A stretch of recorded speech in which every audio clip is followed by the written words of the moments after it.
What's going on, guys? Welcome back to another one. Hope all is well. We're going to talk about the case out of Texas involving Karmelo Anthony. He's a high school student accused of unaliving another high school student in a dispute. He used a knife. So we're going to get into that, some of the details out of the case that you may not know of. We're going to go over that because remember, there is no cameras in the courthouse. And I knew that was going to happen. I knew that was going to happen where it was not going to be any cameras in the courthouse for us to watch this. So we're not going to know the details that's going on inside of court. But there are some people that I know personally that are there. So we're going to listen to what Neek had to say in a second because she was there. And I had wanted to go out there, but I just couldn't get out there this time because the World Cup is here and stuff like that. I'm getting prepared for that. But I had wanted to, but so people are there and we're going to get into the interesting things they had to stay in court because I heard yesterday was pretty explosive. Yeah, I heard yesterday was pretty explosive, man. And let me just share this out real quick. Copy. I heard it was pretty explosive, and some people seem to think he may not even have a chance here at coming home. He's out on bail, and he's out on bail, but a lot of people think he may not have a chance at, coming home and whatnot. So like I said, we're going to get into that and go from there, man, because I heard, they said the video doesn't paint him in a good light. So there's video of the actual incident. So that's not good for him.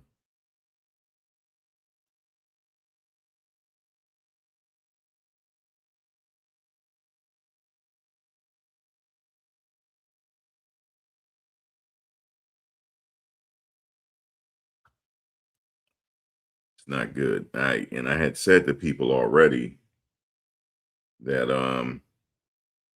don't be too upset if he loses this case.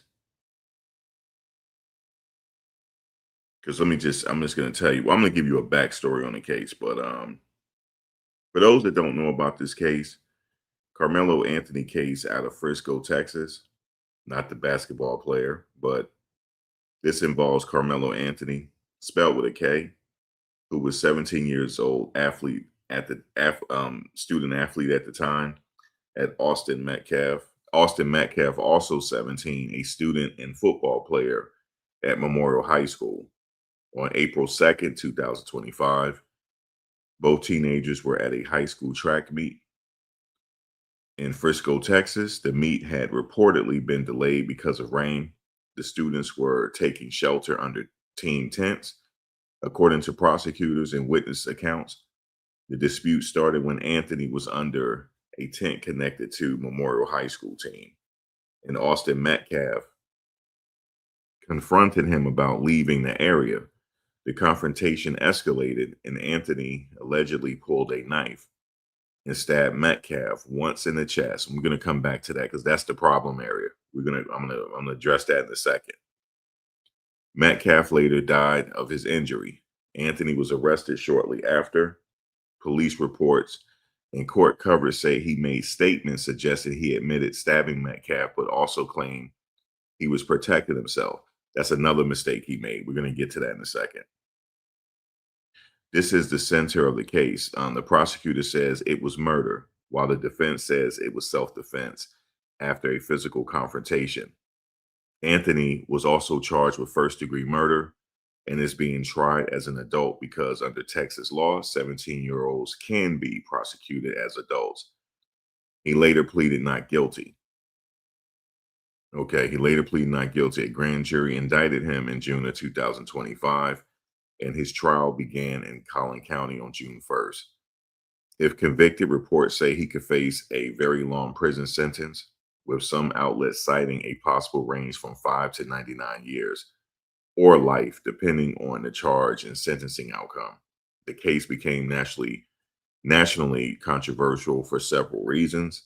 First, both teenagers were high school students with futures ahead of them. Second, Anthony is Black and Metcalf is white, which caused the case to become heavily discussed online with racial and political arguments surrounding it. We're going to get to that as well because this is not a race case here. We're going to get to that. Yeah, I'm gonna correct that statement right there. This is not a race case. Now, if you want to argue a race case, the other case where the teenager had got shot in the back, you can argue that one, not this one. These two, because they're trying to commingle these cases together. We're gonna separate that 14-year-old that got shot in the back. Okay, we're gonna separate that. It has nothing to do with this and is not related. Okay, it's not related at all. So this case, excuse me, is involving two high school students that went fisticuff. When you go fisticuff, you're not supposed to pull out a knife, not with fisticuffs. Okay, that's a mistake this young man made. If you're gonna have fisticuff and somebody's getting the best of you, you take the L and go home and lick your wounds. That's how we used to do it back in the day. And then we'll become friends after and start riding our bikes together again after we don't had a fight. Okay. These young kids today are quickly to murder. So we're going to get into this. I'm not saying that this kid is guilty because a jury of his, well, I don't know if this is a jury of his peers, just because I see the racial and demographic makeup. Let me just say, I see the demographic makeup of the jury. This is definitely not a jury of his peers. But this is the bed he made, and he's going to have to try to get out of it by way of his attorneys. Now, so I'm going to come back to these 3 points in a second. So Metcalf's father has publicly pushed back against making the case purely racial, saying it was about the loss of human life. Another major talking point was the fundraising. Supporters of Anthony raised hundreds of thousands of dollars for his legal defense and family expenses, while supporters of Metcalf family also raised money. The attention around those fundraisers added even more controversy with emotion to the case. All right, so that's not a problem. For him raising money for his defense and different things like that, that's not an issue. And it's also not an issue for the Metcalf family to raise money. They lost a son, and money is not going to bring their son back. Okay, somebody got hot-headed here. That's what happened. Okay, Somebody got hot-headed here, and they went the distance with it, and somebody passed away. Now, what should have happened, they should have went and got someone older. If he saw somebody in his tent and the person wasn't leaving, okay, I'll be right back. Let me go get my coach. Let me go get one of the parents or something like that, or someone older. They also had security at that event. They could have went and got security. If somebody is not wanting to leave the tent, well, let me go to an older adult. That's what should have happened here. But it didn't happen though. So we can't keep dwelling on what should have been. We have to go over what happened here. They went fisticuff and someone died by way of a knife. Now,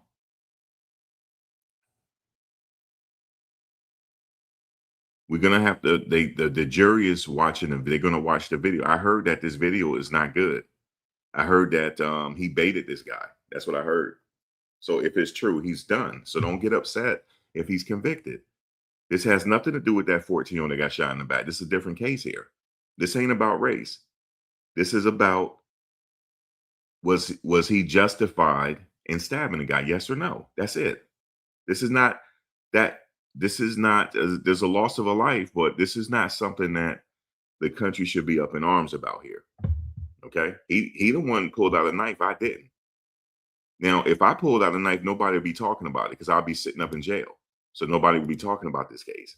Okay, so we just have to be clear here. Okay, this ain't nothing for us to worry about.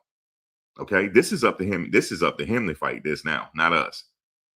He the one has a rendezvous with destiny, not us. It's over.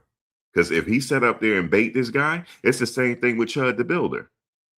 Let me tell you something real quick, guys, if you don't know. Each state is different.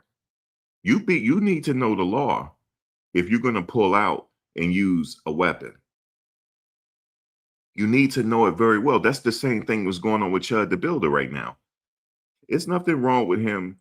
I mean, it is something morally wrong with calling people chimps and why you chimping out and stuff like that. But that's his freedom of speech, right?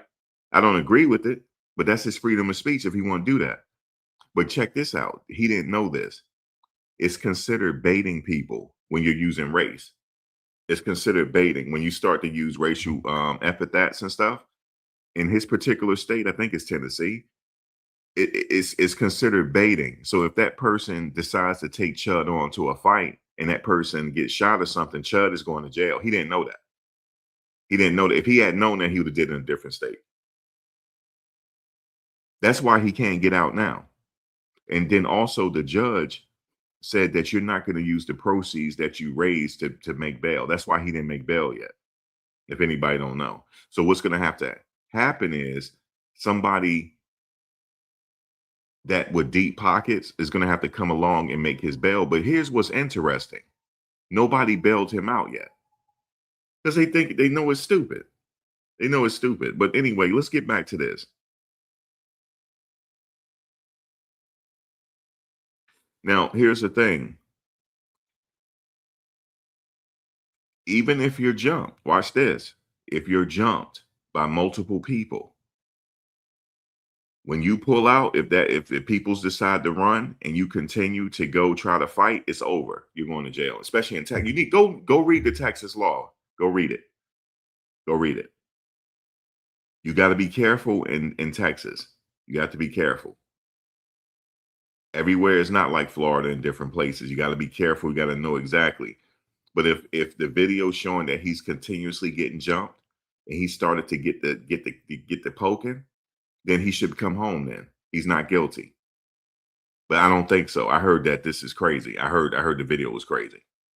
But what I'm just trying to say is, don't sit up here and get upset if he found guilty. This ain't the same case as that 14-year-old. Okay, that's not the same case. Protesting doesn't work with that 14-year-old. You know what works? You know what works? Okay, so there was a guy that came out. I just want to say this real quick. So if it was my family,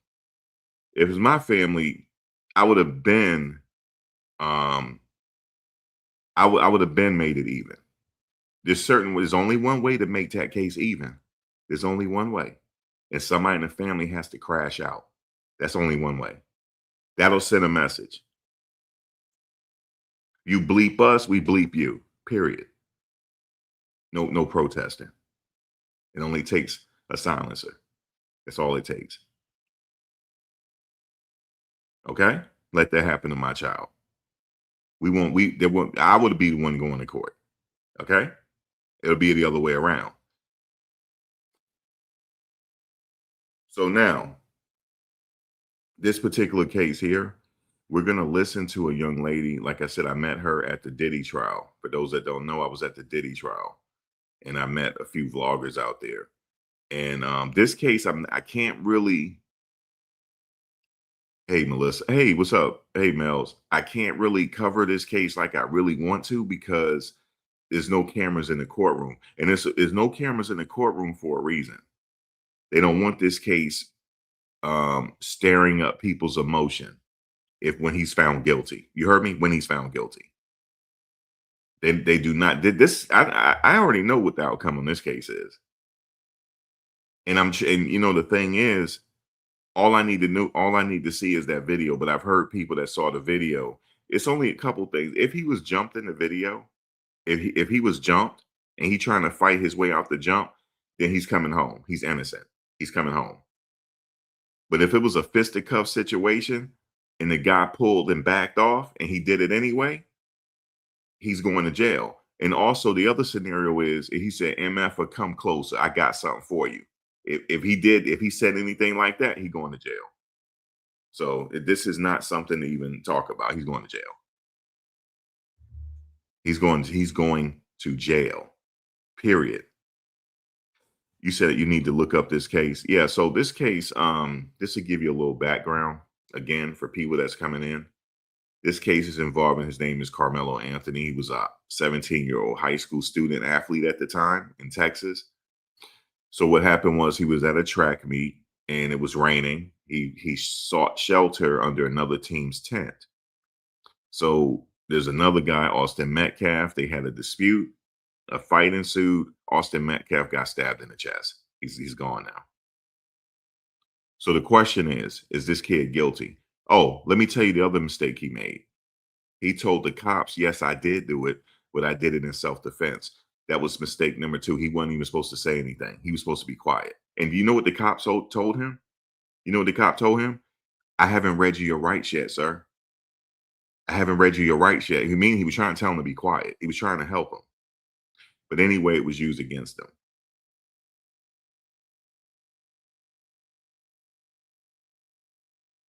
Okay? It's used against him. Now, the question is this. This is not a situation. This is because people are trying to make this a racial situation. It's not. The other case, you can argue that was a racial situation because it was involving a 14-year-old. He didn't steal nothing out of the store. He said, all right, I'm leaving. They shot him in the back anyway. These are totally different cases. This guy's fault. Okay? You don't bring a knife to a fisticuff fight. That's where you always go wrong. But he better hope they were jumping and beating the hell out of him. And he better hope that the jury sides with him. If not, he's going to jail. And I'm going to tell you, I know about Texas prisons. I know about him. He's going to have a very hard time in the Texas prison. Very hard time. It's hard time. Texas do not play. Texas is an equal opportunity state. They do not play. They don't care what color you are. Go look at the people they executed in the past 10 years. They don't care. If you did the crime, they'll handle it. This is not a death penalty case, though. He's lucky.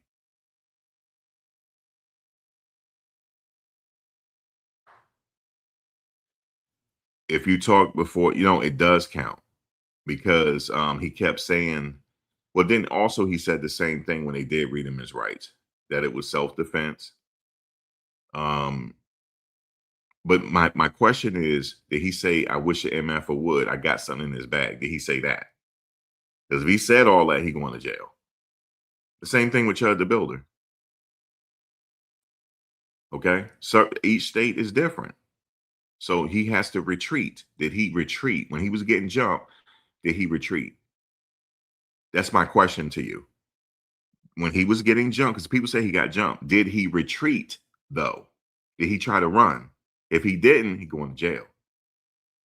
I'm just telling you.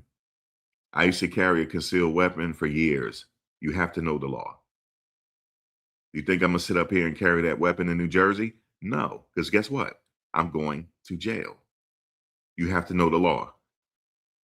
So we're gonna give him the benefit of the doubt. Okay.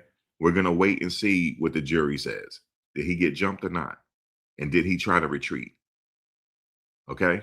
Was his life, did he have a reasonable thought that his life was on the line? Yes or no? If this is just A or B here, this is just A or B, but there's videotape. I didn't know somebody recorded it. Somebody recorded this. So the jury is going to see it. They said the video is bad. Because if he ran this guy down, it's first degree murder. Y'all know that, right? Anybody know that? Go look at the text. If he ran the person down, it's first degree murder. You only have to have a few seconds of thought to make it first degree murder. Okay? He made a mistake. That's what happened here, guys. He made a mistake. He made not a mistake. He made a bad decision. It wasn't no mistake. He may have meant to do this, but we're going to wait and see what the jury says. This wasn't no mistake. Okay? Now, my question is to his parents. Why did he have that knife in his bag? Was he the victim of bullying? Because this might help him. Was he the victim of bullying? Was he the victim of something? This could come into play. Whether it should be when it come not to help him get out of prison, in terms of if I'm trying to decide if a juror for first or second degree murder. But if he chased that guy down, it's first degree murder. Okay.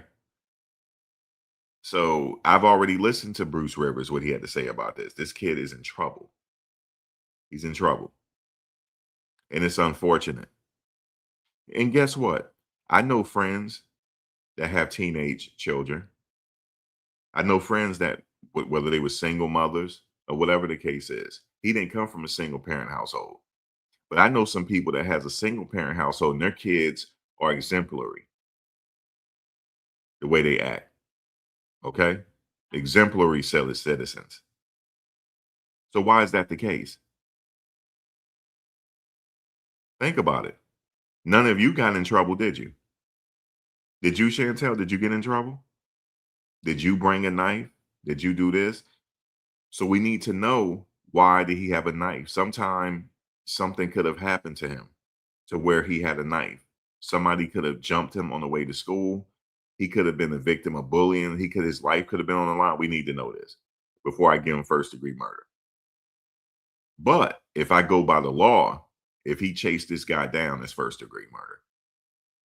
I've already looked it up, already listened to the lawyers, what they had to say. But his lawyers, I do have a window of hope for him. You know why? His lawyers decided to take it to court. He has some pretty good lawyers. They decided to take this to court because they feel this is self-defense. So if they feel it's self-defense, I'm going to give him the benefit of the doubt. Yes, a kid doesn't carry or a weapon for no reason. Right. So we have to know that. That has to come out in court. Why is he carrying a knife? You don't carry. I didn't carry no knives when I was in high school.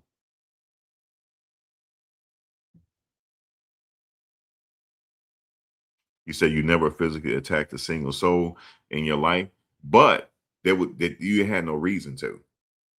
You know what I'm saying? We have to go into the psyche of this kid. If I'm the jury, right? Because I'm still trying to show him some compassion, right? I don't want him to get first degree murder. You know why? Because I already know how the jails are in Texas. Jovi, you already know that. Me and you talked about this years ago. Jovi girl, you already know how Texas is like. Okay. Texas is like hell on earth when it comes to the prison system. So I'm trying to give him the benefit of doubt. And also I'm thinking about Austin Metcalf as well, because he's not here no more. And I'm also thinking about his twin brother. His twin brother has to endure life without his twin brother now. And he witnessed he was right there. He died in his twin brother's arm. Okay. This is a messed up case here.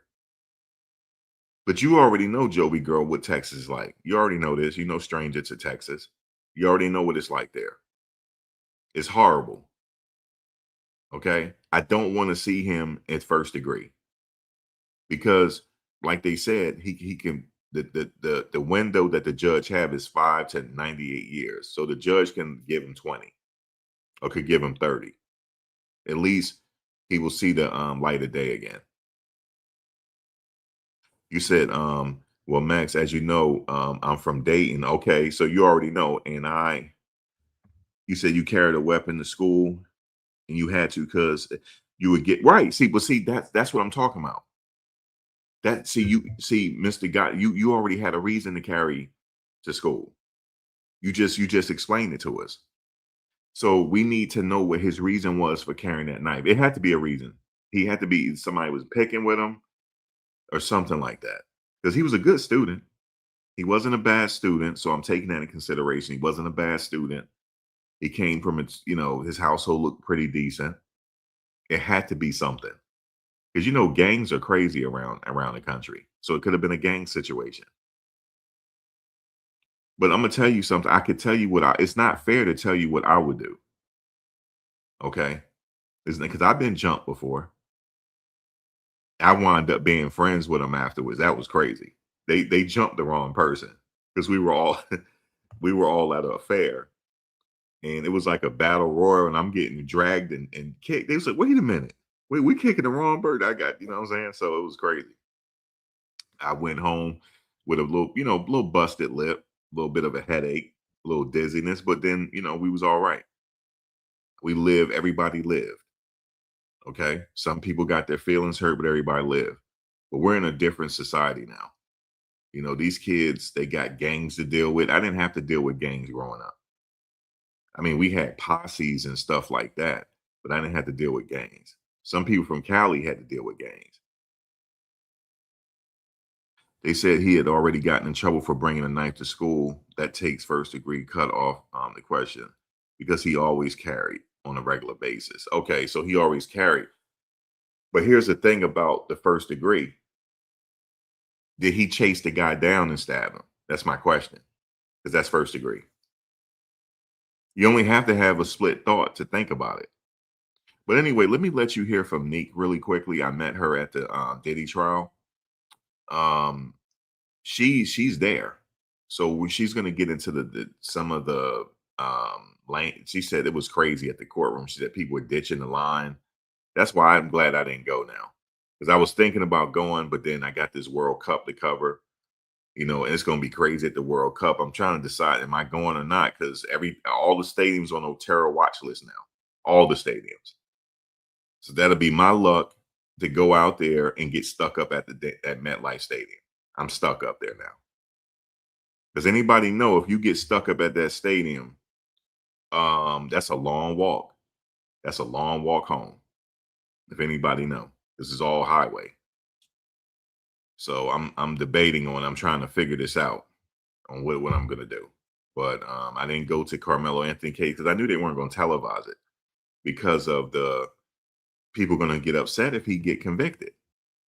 You know what I'm saying? So, which I understand why people get upset, but for me, I want to know, did he have to do this? Sometimes you have to. I mean, if he's getting his head stomped in, now it's self-preservation at this point, right? He has to save his life. Was that the case? Because from what people are telling me that don't see in the video, that's not the case. But to be fair, Gotti, Jovi Girl, and everybody, I didn't see the video. So let's see what Neek is saying here, because she said this is a whole lot of drama here going on with this case. She says a whole lot of drama for no limit. Let's see. But how's everybody doing? Thanks for people that's watching on X account. Thanks for people that's watching on Kick and also YouTube. So we streaming in different places. So thank you for tuning in. We got a full house today. And like I said, guys, I'm being fair. Like, if you think he's guilty, I can't argue with you. If you think he's guilty, there's no argument here. So you're welcome. This is a platform where you're welcome to voice whatever you have to say. We can agree to disagree, but please, give me something, because that gives me something to talk about. That gives me something to think about, because maybe I didn't think about it from your perspective. So please, if you disagree with me, like, say it now, because I want to get different perspectives on this particular case. Because maybe I'm missing something, and because I didn't catch everything. So if you have something, any thoughts or something you want to add to the table, let me know. Everything is welcome here. Don't worry about it. If you feel like he's 100% guilty, let us know why. All right, so let's see what Nikas have to say here about this situation. She's from Cali, by the way. We were able to hear the opening statements. We got to see the surveillance of the incident that happened. We also heard a very, very dramatic 911 call that had Austin Metcalf's family just bawling. It was so many different moments that happened today. I had to literally decompress after court. So I apologize that it is so late after court that I'm finally sitting down and doing my breakdown, but it was just so much to process today. Mentally, I was just like, you know what?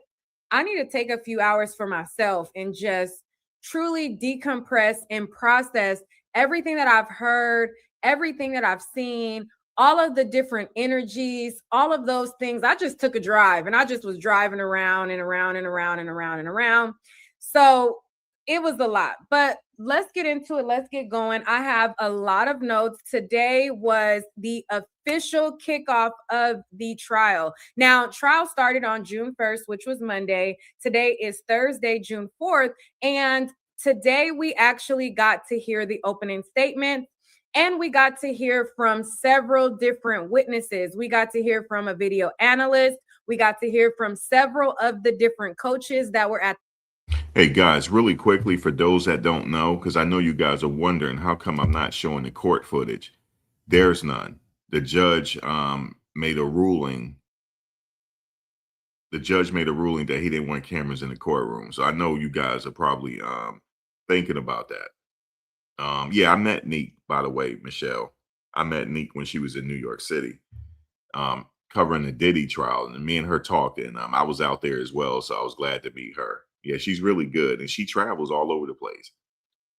And we were talking about this case. We were talking about different cases we were going to go to, and I knew she was going to this case. There's another case too. She hasn't announced it yet, but there's another case out of Cali she's going to. And she went to Tory Lane's case and stuff like that. So she's no stranger to the courtroom. That's why I like to listen to her breakdown. But just to let you guys know, he just said no cameras in the courtroom, unfortunately. So, but she said she had to decompress after seeing that surveillance video. They have a surveillance video of it, and they said it was bad. The jury didn't see it yet, but they're going to see it today. They probably going to see it. The track meet. We also, as I stated, heard the dramatic 911 call where you can hear the life-saving measures that the people at the track meet were trying to do for Austin Metcalf. It was a lot going on. But first and foremost, we're going to start and bring it from the top. Now, as you guys know, or some of you guys may not know, in this trial, there is a very strict gag order, okay? There was a very strict gag order put in place, and the judge had put in this order and stated that anybody who comes to the courthouse, there will be a curfew. The curfew is to be at 11 p.m. to 6 a.m. in the morning. If you violate that 6 a.m. curfew, you will be banned and not allowed to attend the trial. So every single morning, I have been vigilant of following this curfew. Today was no different. So I'm expecting, because every time that I hear that, like other people who arrive earlier than 6, I've been hearing that the sheriff's office has been turning them away and telling them they have to leave the parking lot until 6 a.m. And prior to today, people have not been able to enter into the parking lot before 6. So everybody has been trying to like follow the rules and stuff like that. This morning, I get off the freeway. It is 5:50, around a little barely past 5:50. And my uncle's following me, and I'm like, hey, let's drive a couple of laps up and down the street so that we don't violate the court order, right? So we drive up the street, down the street, up the street, and then come back down. And by that time, it's time for us to enter into the parking lot. I'm like, it's 5:58. So hopefully they don't ban me for 2 minutes. I drive in the parking lot at 5:58. And when I drive in the parking lot, I park my car, I look at the line, and there's literally 25 people in the front of the steps of the courthouse already lined up, not just now getting out of their car, already out of their car and in line. So when I walk up and I'm walking up and I see all of these people like in the line, I'm like, what, like, wait, like, how are all of y'all already in line when it just like it's not even 6 o'clock yet? It's barely 5:58. Like, what's happening? Like, I start to panic because none of like if you follow the orders, how is this line here? Like, they weren't walking to the line, they weren't walking to the court steps, they were already in line. So I see that there is about 15 white women, and it was like 15 white women, 2 teenagers that they had with them, and right in front of them was some of the bloggers that I'm familiar with. I see Gerald from the North Carolina Beat, and I walk up to Gerald, not to cut anybody, but just to ask, like, wait a minute, like, how are all of y'all already in line? Like, what's going on? Immediately when I go to ask him a question, there was a white woman like right behind him. She's like, security. I said, chill, baby. Like, relax. I'm not cutting. I'm just trying to understand how all of you guys are lined up and it's 5:58. And the courthouse is not supposed to be open until 6 a.m. Like, how is it 20 of y'all like not walking to the line, but already in line? I said, you got it. Chill, baby. Let me just say this real quick. We had drama at the Diddy trial as well. The trial of Sean Puffy Combs. People ditching the line. That's why I didn't want to deal with it. I did not get in the main courtroom for that reason. Fights broke out. It was crazy. So I did not want to deal with that situation. So apparently it's going on here because they said nobody can't come in until 6 a.m. So people are waiting around the corner. So it's just a mess that she's talking about now. But I can't wait to see what else she talk about this video. I'm getting in line. Don't worry. Like, I don't need to cut you. I'm just curious.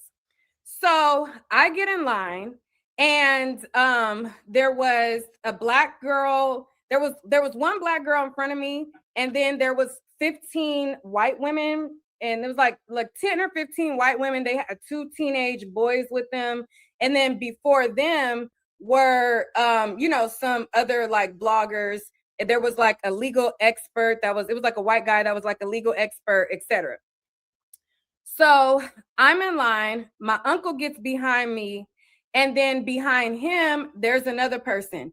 Then I realized that there's this woman that has been rage baiting online. She gets behind them.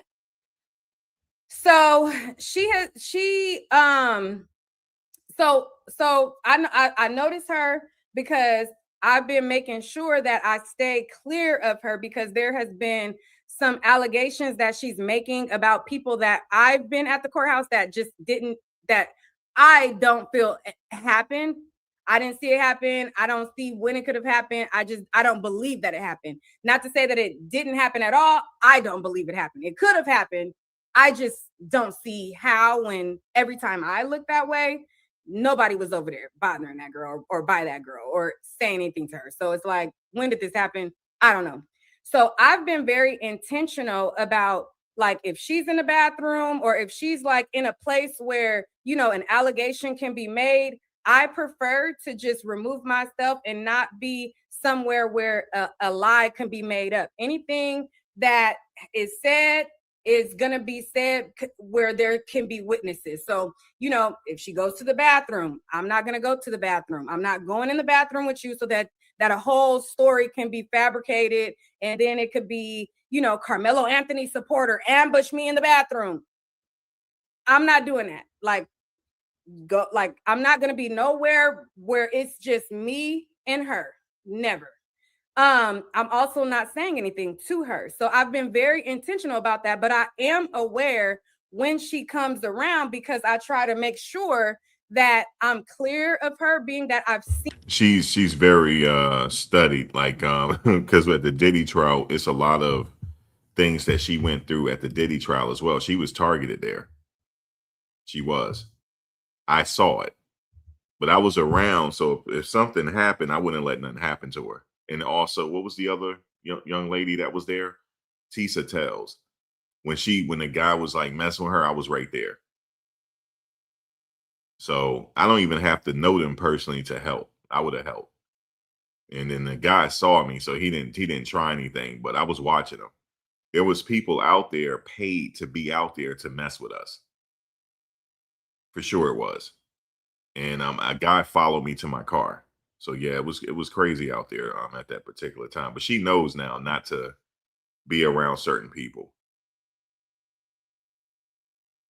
She talking about a lady at the courthouse that's rage baiting, you know, trying to get something started. This is not a rage bait case.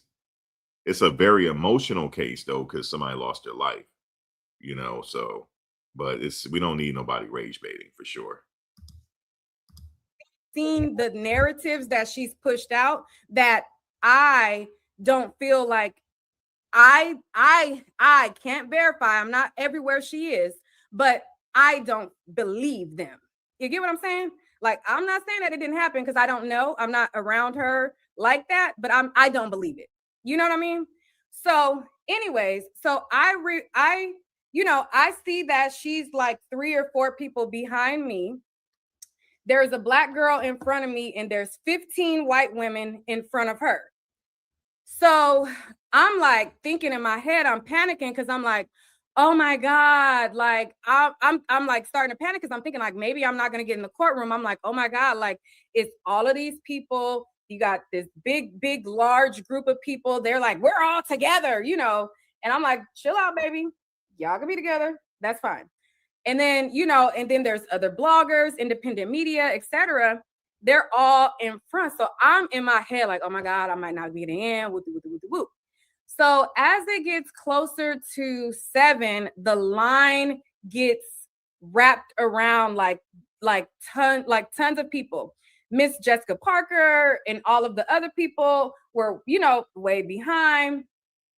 But she knows, and everybody in that line, the 15 white women, the other people, they all know that I arrived way before her. That's not even refute. That's like a, what is it? An irrefutable fact. Like, you can't refute that. Like, it's too many witnesses. And if anybody says otherwise, they're a liar. You know what I mean? Which I don't put it past them because lies have been said. But hey, you know, it is what it is. Anyways, so as it gets closer to 7, there's one black girl in front of me, and she was a hired line sitter for another blogger. So a blogger had paid her to hold her place in line. So as it gets closer to 7, the other blogger comes up. She you know, thanks her line sitter. Her line sitter steps out of the line where all of the people in the front of us to the back of us, they see one girl gets out of line and leaves, the other girl takes her place in line. They see that, but they use that to lie. So again, we're waiting. We don't know how it's going to go. I don't know if I'm going to make it in the courtroom. At that point, I don't know how many people they're going to let in or how that's going to play out. So we go through so they open the doors at 7, and as they open the doors, my uncle's like I said, my uncle's right behind me. And like they open the door and I'm just like, oh my God, I pray I get in. I hope I get in. I hope I get in. I hope I get in. Like, oh my God, I hope, like, I'm just like stressing, freaking out. Like, oh my God, I hope I get in. I hope I get in. So I walk in the door because there's like a sheriff, like there was like two sheriffs that were like there were sheriffs on the outside and then there were sheriffs on the inside of the courtroom. So, and it's all this, you know, police force or whatever. So I just like got my bag and I'm like, oh my God, you know, it's one of those, like, I'm walking. And then I make it in the courtroom and I'm like, and I look back and they stop my uncle and they close the door. And Miss Jessica Parker and all of these other people, they had to wait outside. So we go inside and they say, hey, you guys are the 27 public. And I was like, oh my God, I made it in. Wow. So I was like, whew, I made it in, but I felt sad because my uncle had to just wait outside for me, you know, like that. I get in, I get a badge, I go into the courtroom.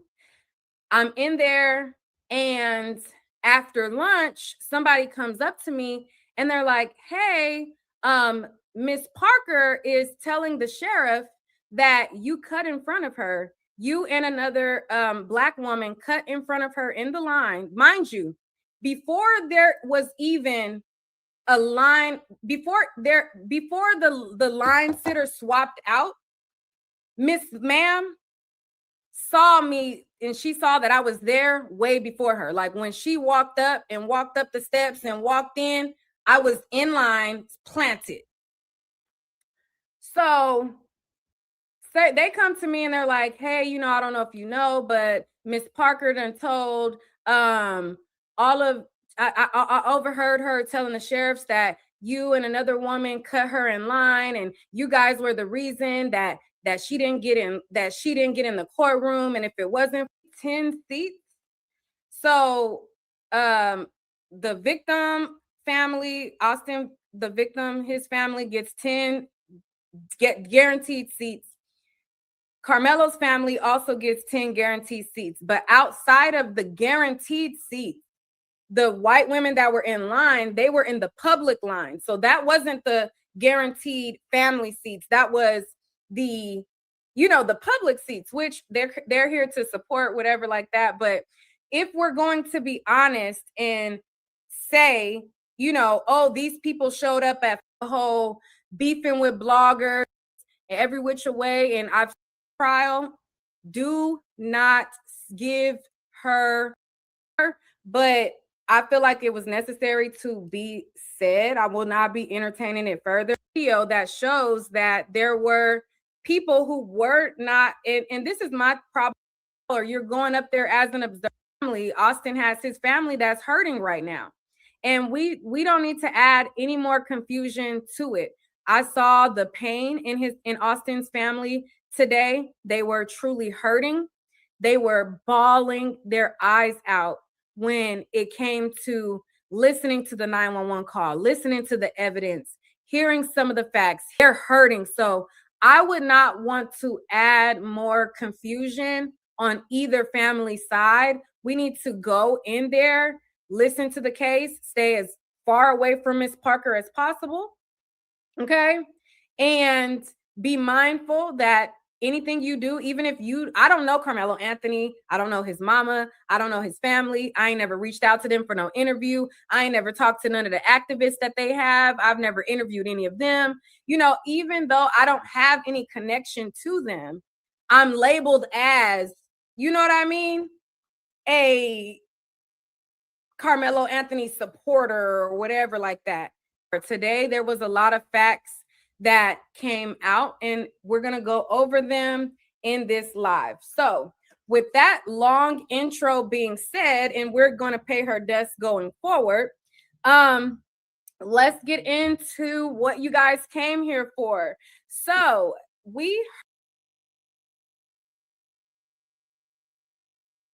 I noticed her live had got cut off. Let me see if she has another one here. She was going into Let's see. I want to see what she is saying. Okay, here it is. Carmelo Anthony trial, 911 call, and surveillance video played in court. Okay, here we go. All right. Hey, what's up? It's your girl Neek, and you're tuned in to Neek at Night. And tonight it was today rather, it was a very, very explosive. And the judge, he granted all of the pretrial motions that the defense had put in. The jury, he announced that it was going to be 20 minutes each for opening statements. And then the jury got sworn in. When I watched the jury get sworn in, I noticed that it's not an all white jury, even though there's not all black people, it's not an all white jury. You get what I'm saying? Like there are I seen some Asian and some Indian, and then the rest were white. Now, what I also found interesting about the jury is that they, like, normally when I've been covering the trials, a lot of trials that I cover, a large amount of the jury is older people, right? Well, in this case, a large amount of the jury is younger people. So I was looking at the jury and I'm like, oh, wow, they have people on the jury that if I didn't know Austin or never heard, like, like look like they can, not that they could be related, but look like they can have a similar, they don't look like them, but look like they can. She's going to get into it now. That other video, I thought it was going to continue to play, but it was cut off. She's going to get into this all now, the 911 call. I'm assuming she's going to get into the 911. I'm going to fast forward a little bit just so we could get into the 911 call and stuff like that. But I want to hear what she had to say here. But yeah, that other video was cut off. She was going over the drama in the line. I thought maybe some people wanted to know the behind the scenes of the trial as well. So there was some drama on the line. There was drama even at the trial I went to. There's always drama on the line. People want to ditch and stuff like that. So, but this, she's going to get into the situation now. Be like familiar, like not related, but like in the same type of, what's the word?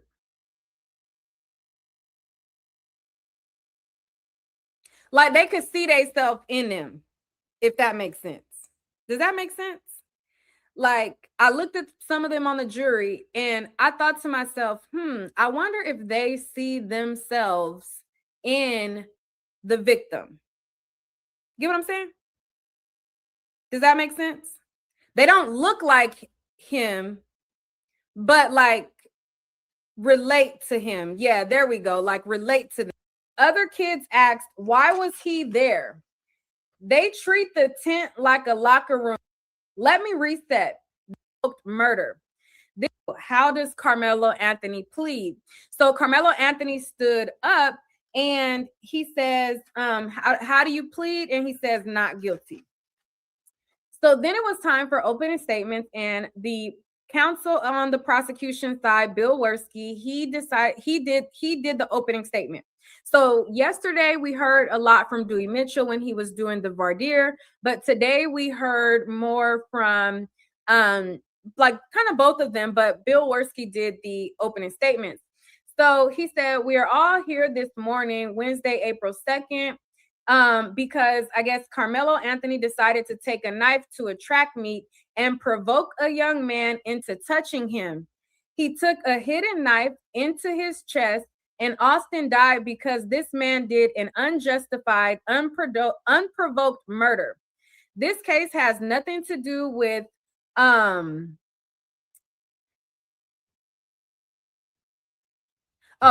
this case has nothing to do with race. This case has nothing to do with self-defense. He launched a sneak surprise attack into Austin after goading him into a fight. Facts of this case are simple. Murder was simply senseless. You are going to hear more. You are going to see the surveillance video. That video shows the story. After he slipped into the tent, he wouldn't leave. Austin put his hands on Melo after he provoked him. He hit him with a knife. This was a provoked, unjustified murder. This is senseless. Let me reset. That morning, Frisco ISD, the track meet was set to begin. Austin was there with his brother, along with the other Centennial school for the track meet. Karmelo. Oh, no. He was there with his brother. And then Karmelo was along with Centennial at the school for the track meet. The coach sent a text to Austin that he needed them to step up and help. The rain began to fall. Some teams went to the buses. Some were on the field. Some with their teams in the tent. 6 minutes and the murder. Austin and his brother. 6 minutes before the murder. Sorry. Austin and his brother entered the tent. You will see normal activity in the tent. 2 minutes after Austin enters, Karmelo is visible. He makes a beeline into the memorial tent. You will see more normal activity in the tent. The other kids asked, why was he there? They treat the tent like a locker room to protect valuables from theft. Austin steps up to tell him to leave. After several people told him to leave, Austin took the bait. Okay, so he's basically shaping it as like Austin was baited by Karmelo because Karmelo didn't listen to him when he said leave. So that was Karmelo baiting Austin into hitting him. So he said that, several people had told him to leave the tent. After several people told him to leave, Austin took the bait after he goaded him to hit him. He refused to leave and took his knife and plunged it into Austin. Then he runs and tries to blend in and slips out the gate. The kids, once they realized a stabbing, they ran. Once Austin realized he was stabbed, he lifts his shirt and shows he had been stabbed in the heart. The kids pointed Karmelo out right as he tried to leave. He told them, he touched me first, as if that justified the murder. He just committed. Officer Cortez heard the call of the stabbing. He runs. He hears the kids and activities. His body cam and police. Wait, I have to go back for a minute. I'm missing something. I wanna go back to what she was saying just a little bit. Because was this a normal fight and he stabbed him? Hold on, let me go back. Field. Some with their teams in the tent. 6 minutes. And the murder. Austin and his brother. 6 minutes before the murder. Sorry. Austin and his brother entered the tent. You will see normal activity in the tent. 2 minutes after Austin enters, Karmelo is visible. He makes a beeline into the memorial tent. You will see more normal activity in the tent. The other kids asked, why was he there? They treat the tent like a locker room to protect valuables from theft. Austin steps up to tell him to leave. After several people told him to leave, Austin took the bait. Okay, so he's basically shaping it as like Austin was baited by Karmelo because Karmelo didn't listen to him when he said leave. So that was Karmelo baiting Austin into hitting him. So he said that, several people had told him to leave the tent. After several people told him to leave, Austin took the bait after he goaded him to hit him. He refused to leave and took his knife and plunged it into Austin. Then he runs and tries to blend in and slips out the gate. The kids, once they realized a stabbing, they ran. Once Austin realized he was stabbed, he lifts his shirt and shows he had been stabbed in the heart. The kids pointed Karmelo out right as he tried to leave. He told them he touched me first, as if that justified the murder he just committed. Officer Cortez heard the call of the stabbing. He runs, he hears the kids and activities. His body cam and police detain Austin. You will see body cam. Cortez puts him, they detain Karmelo. They put him in custody. Karmelo says, oh, and when they put him in custody, one of the officers, they radioed and they said, we have the alleged suspect with us. And when they said, like, we have the alleged suspect with us, Karmelo says, I did it. I'm not alleged. You will hear him say, all right, stop right there. What I wanted to hear was, I'm gonna wait for her to see, because she also saw the surveillance video. I want to know if this was a regular fight, because if it's a regular fight, he's done. Like, you can't pull out a knife in a regular fight. You just can't. I want to know, did he get jumped or not? Like, did he get jumped, and was his life, everything on the line? That's what I want to know at this particular juncture. So that's what I'm waiting on now, to find out, like, in fact, was this a situation to where he didn't have to do it? So we're going to have to wait and see.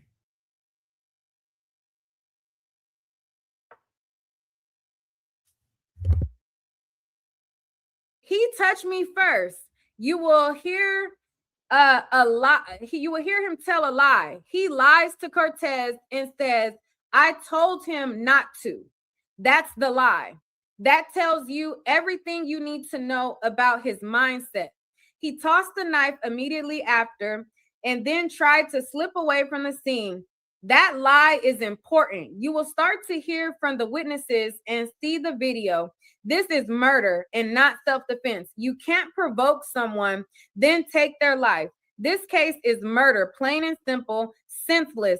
I expect you to follow the oath, follow the evidence, and find this man guilty. So that was the prosecution's opening statement. Now, when they are talking and doing the opening statements, they're talking very fast. I'm writing with a pen and a paper. I'm not able to use my laptop like the legacy media. And so I paraphrase what I can and I quote what I can. So this is like a summary of what he said, just to, it's not a factual transcript.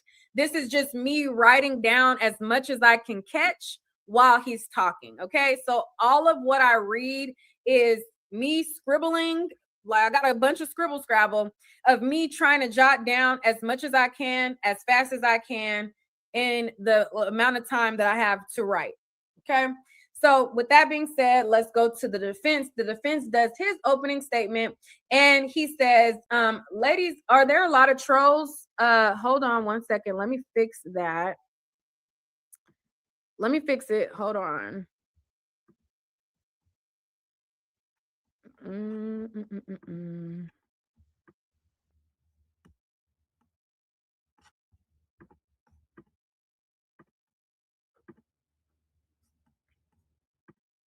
All right.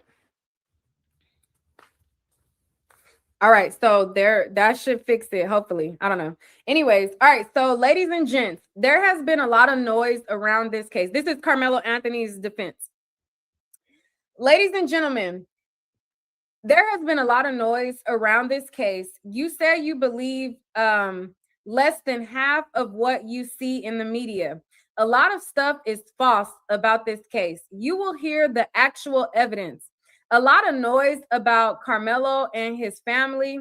He is a son, the oldest of four, and he graduated with a 3.7 GPA. He was a member of the...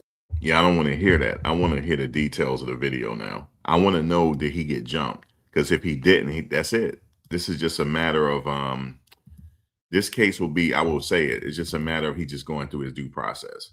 He'll be found guilty. Even though it's still up to the jury, right? The jury has the final say, but was this just him and that guy fighting? Because if it was, he's done. Like, You can't bring a knife to a fist fight. You just can't. Even if you get the person getting the best of you, you just can't.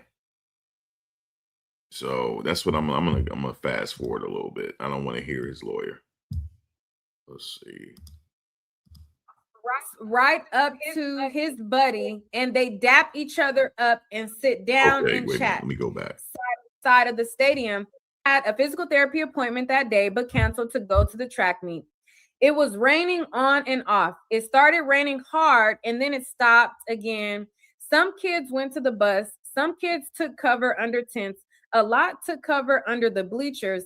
Every single school had a tent for the school to take cover under, except for Carmelo Anthony School Centennial. He said they only had a tarp. The evidence will show that morning Carmelo is in a normal mood with his friends. He helps out and then he tries to get out of the rain and look for a place to get out of the rain. The camera is on the opposite side of the stadium, which is far. You will see video, but when zoomed in, it's blurry. You will see others had a tent, but the first tent was jam-packed. He went past the tent and saw someone he knew, Edwin Park, the close family friend of Melo's girlfriend. So he identifies a Black boy under the tent for the Memorial High School where Austin Metcalf and his brother goes to school. According to the defense, what they're saying is, hey, he recognized his girlfriend's family friend, which is a Black boy. He recognizes him under the tent, and that's who he goes to chat with. It says he walks right up to his buddy and they dap each other up and sit down and chat. Since them talking, government said multiple people told him to leave, but before that, multiple people said they were just talking. They were just fine. That went on until Hunter and Austin seen Carmelo. His friend Eddie was to his right. Hunter is in front. Austin was, I jotted down, he's either said Austin was to the right or Hunter was to the right of Melo. But anyways, he said the Memorial kids estimate that it was about 20 kids under the tent. All the kids went to Memorial except for Carmelo. Everybody under that tent is a teammate and a friend to Austin. So keep that in mind. Keep an open mind until you hear both sides. He then said Carmelo Anthony is about 5'8", 130 to 135-ish pounds. He said Austin and his brother is around 6'1" and 213 to 215 pounds. He said they were both significantly heavier and bigger than Carmelo. They were about 83 pounds heavier than Melo when they confronted him. You will hear different accounts of what was said. Touch me and find out. But others say, as long as you don't touch me, we are cool. Multiple witnesses took Melo. See, that's a problem. I hope he didn't say touch me and find out. Okay? Don't say touch me and find out, and then that's a problem. Or don't touch me and everything is cool. You know, so that's the gray area there. Melo's hand in bag as a back off. So he says that there was multiple kids in the tent, and when Carmelo, there's conflicting reports from the kids. So some of the kids say that Carmelo said, as long as you don't touch me, and then other kids say that he said, touch me and find out. So he's saying that we're going to hear the different accounts from the different kids on one way or another saying. Okay, so if there's conflicting reports, then it's going to be the jury to decipher that. Because if they feel like he reached in his bag and said, touch me and you'll find out, he's done. He's done. You can't do that. That's what happened with Chud the Builder. That's what happened with him. That's why he's in the trouble right now. You can't bait nobody because then they go like, okay, well, let me find out then. So yeah. They're two different things. Then he said that they saw Karmelo when he made that statement. He reached his hand in his bag or whatever. And he said most of the kids, when they saw him reach his hand in his bag, they took that as a sign of like, oh, let me back off. You know what I mean? Type of thing. And then he goes on to say everybody else took that as a sign for them to back off, except for Austin and his brother. So he says that Austin says, you ain't got nothing in that bag. And Melo stays seated the entire time. It says Austin makes the first physical contact despite the warning. He grabs, shoves, and punches and pushes Melo. In a split second, he has a decision to make how and when to act. Self-defense is useless if you wait until it's too late to defend yourself. Wait. I have to go back again. That's it right there. That's what I was waiting on. Let me go back. Okay, stop right there. So if it's true that he had his hand in his bag, this is what his lawyer is saying. He had his hand in his bag, and Metcalf approached him anyway. And he said at that point he has a few seconds to decide. No, you don't. It's a fist fight. You can just keep the knife in the bag and fight him. Yeah, man, this is gonna be a case where I don't know. It's gonna be up to the jury though. Because if I was on the jury, I'm like, we didn't need the knife at that point because you only fight one person. So we're gonna see if she say that if the other brother jumped in. Except for Austin and his brother. So he says that Austin says, you ain't got nothing in that bag.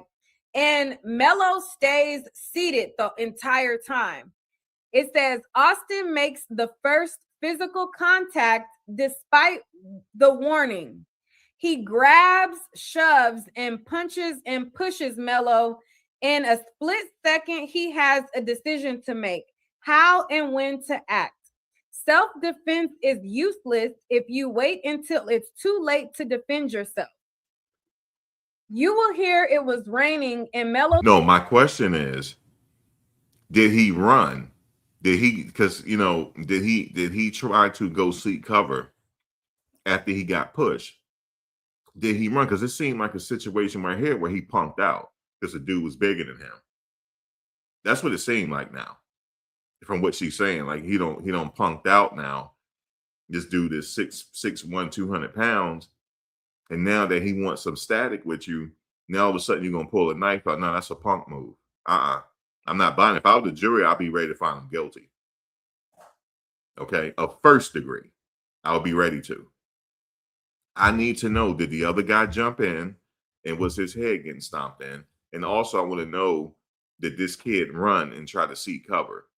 Because if he tried to run and get away from the situation and they caught him and started jumping him, okay, then now we're in the ball game now.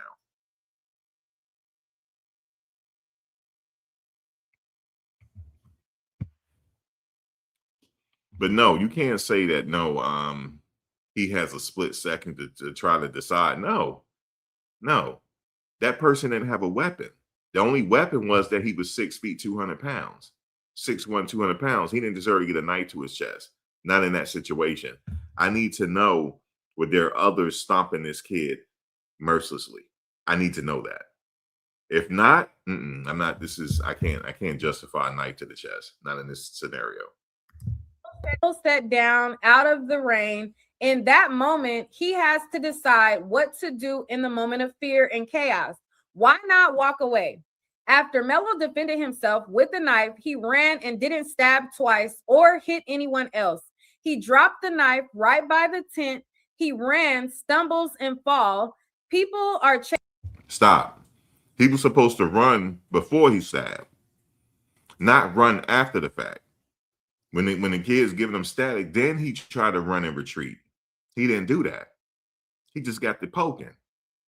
And what she's saying right there was there wasn't no jumping situation. It was Metcalf. It was the Austin was the one that was approaching him. It was one-on-one at that point. Nah, this is not good for him. This is not good. This is not good. I don't want to hear that he dropped the knife and ran after the fact. I want to know, did he run before the fact? He didn't. This is not good, man. Chasing him, he falls down the bleachers.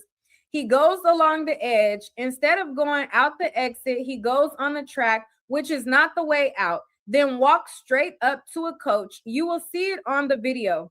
Melo stayed with Vincent Cooper. He didn't try to hide. He told a cop when the cop had like detained him and radioed and said, hey, we have our the alleged suspect.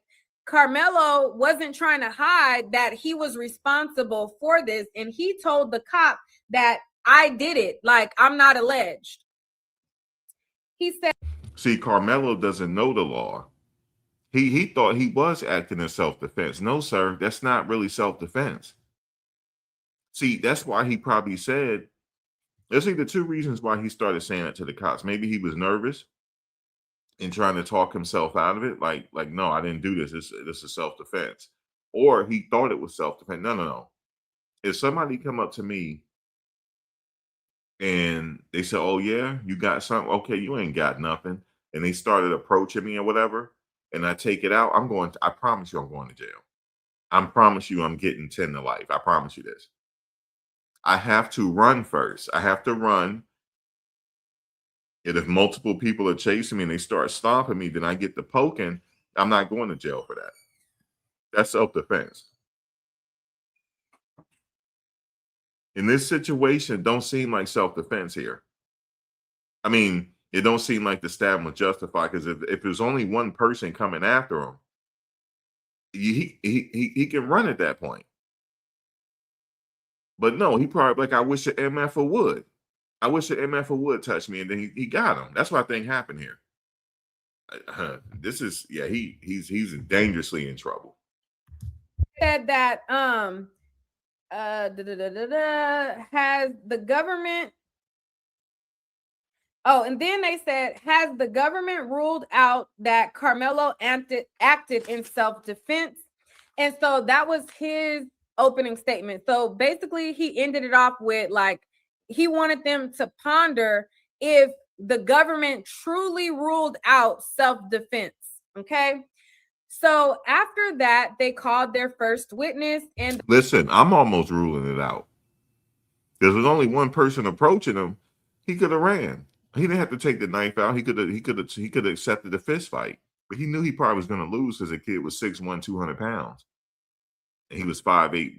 But actually, size don't matter. I know people back then, they was short and stuff, and they could still fight.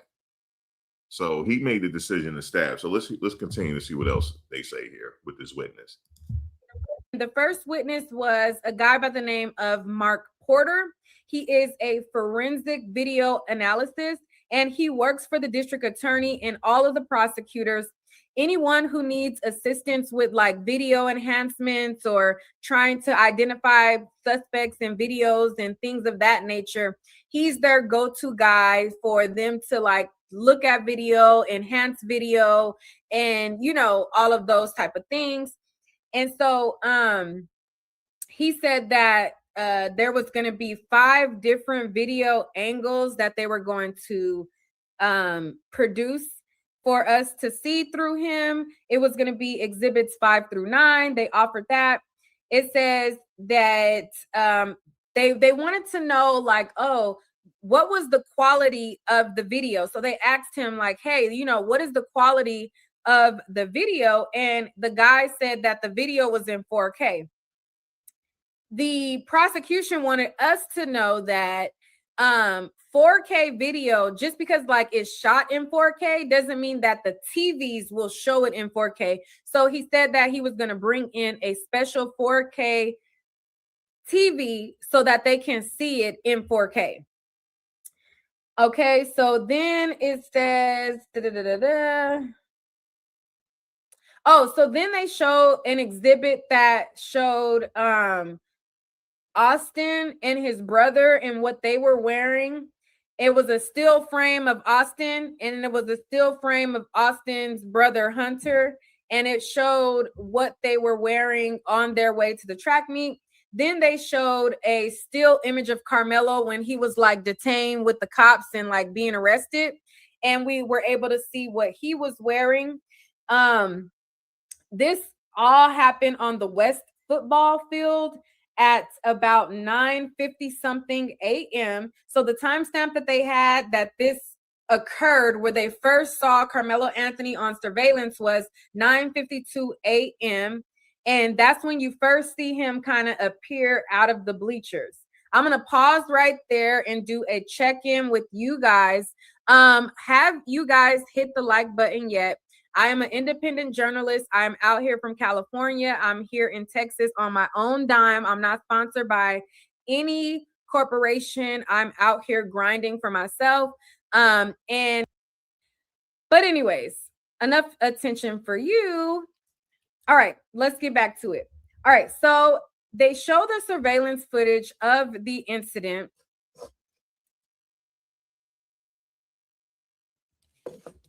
They showed the surveillance footage of the incident, and like the defense attorney said, the video was like far. So they had to zoom in so that we can see like anything. The video was, even though like they're saying that the video is shot in 4K and it's all this high quality, it was so far back that when you zoom in, it's not 4K, like it's not the greatest quality. So we were up in there and I really had to look. Like they had the guy who was the expert, like he had to use his laser pointer and point at the screen to show us, okay, this is when Carmelo pops out, because you can't see his face. We just going off of you telling me that's Carmelo, so that's Carmelo. You get what I'm saying? Like when we're looking at it, I can't look at that person that popped out and be like, oh, okay, I see Carmelo.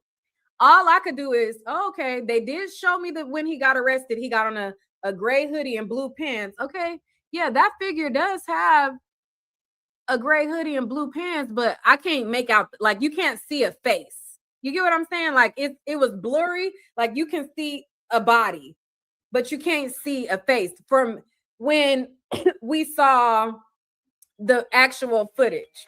Okay.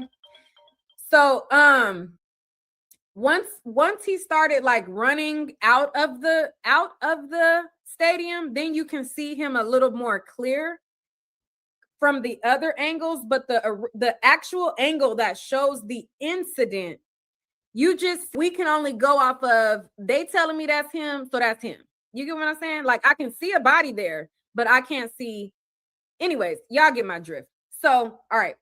So I'm looking at the footage and they're like, okay, point and show us where Carmelo is. And so I'm looking, I'm like, is he to the left? Is he to the right? Like, you know, I see all of these dots on it's not dots, but I see all of these little bodies on the thing. And I'm like, looking like, which one is he? And then the guy points and he's like, okay, that's him popping out. And they say that the first time that you see him make an appearance is 9:52 and 45 seconds in the morning. So 9:52 and 45 seconds, he pops up and he walks out. So I'm like, okay, all right, I see blue and gray. All right, okay, he popped out. So then he pops out, and then you see a figure go back down. So he pops out and then he goes back down. And then after that, they show us another angle of him walking like past the tent. So he walks past one tent. And again, I can't see the faces of the people in the tent, but you can see it's a lot of bodies under one tent. Like the first tent that he walks by, looking at it, it's not like a tent where it's closed. You know, like in my mind, every time I heard them say tent, now this is, you know, I'm telling on myself, I didn't play sports in high school. Okay. When I was in high school, I wanted to be a model. I wanted to be on TRL. I wanted to, you know, I wanted to be like in the industry. Like that was my goal. I like to be taking pictures. I don't know nothing about that. So every time they said they were under a tent, in my head, I'm thinking when I go camping, a tent is closed. So I'm thinking it's not going to be small like a that, but I'm thinking that it's closed in. You know what I mean? So he walks by and I'm like, that's a canopy. And not to make light of it because this is a very serious situation, but that's just the different things that's going on in my mind. Like he walks by and I'm like, they're like, okay, he walks by the first tent. So I'm like, the canopy right there. Okay, so then he walks by. So it's like a canopy or whatever. And in the canopy, again, I can't see their faces, but you can tell it's a lot of bodies under the first one, right? So then he walks down a little bit further, and then you can see the other one that is a yellow canopy, and it's the one for the school that the victim Austin goes to. And you can see that it's not as many people, and he goes to that canopy. So then after they show us that angle of him walking, then they show us a different surveillance angle of Austin and his brother walking in. So they were showing the timestamp of when Karmelo was walking, and then they start showing timestamps of when Austin and his brother walked in and how they walked in from the parking lot and walked in from one way to the stadium or whatever. And they were showing us their angles, and they were like, okay, this is one brother. They both had the same outfit but different shoes. So this is one Metcalf. He has the gray New Balances, and then the other brother had the same outfit as him, and they look identical, but he had a different pair of shoes. So they were showing us how to identify which twin is which. And then they were showing us that they were walking up to the area of the track meet.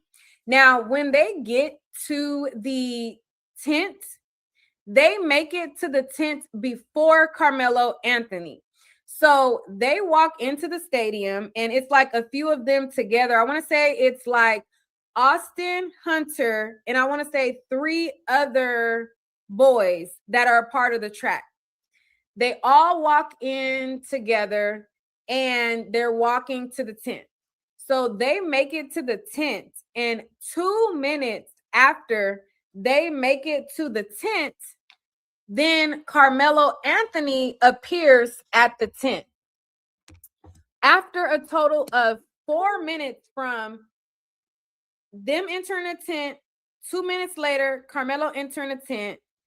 After 4 minutes go by, you don't really see a disturbance in the kids' behavior that are in the tent or around the tent. So while they're under the tent in those 4 minutes, you see people walking by with umbrellas. So you see like several students have umbrellas on. From the footage, you can see rain coming down in front of the camera. And then you see several students walking like this way, and they have ponchos on. So they have full rain ponchos. Okay, so I think it was like 2 or 3 that had ponchos. So they're walking straight. They got the ponchos on. So I'm like looking at the atmosphere around because you can't really see what's really going on in the canopy. And so there was kids constantly moving around. Like there's constant movement that, it's kids right here. They're walking this way. They're walking that way. They're kids under the tent. They're kids under this tent. And so all of this is going on, but it's normal. Real quick, I'm just waiting I need to know, was he getting jumped or not? Because if this was a regular fight between him and one person, that's fisticuffs fight. That's not a knife fight. You're supposed to fight with your fists. If you lose, you lose. They could have wound up being friends after that. Like, hey man, you got me. You know what I'm saying? That was a nice right hook. You got me. We've done that when we were kids. Well, I used to box. I used to go to the boxing gym because I remember they put me in the boxing gym, and a lot of the kids in the neighborhood for that reason. So they put us in the boxing gym. But you know what was fun about it? We learned how to fight. And I get my butt kicked one day, but he was like, yeah, the reason why, you had your chin up. You should have moved. You should have had your footwork this way. And you went in that right hook when it dropped you.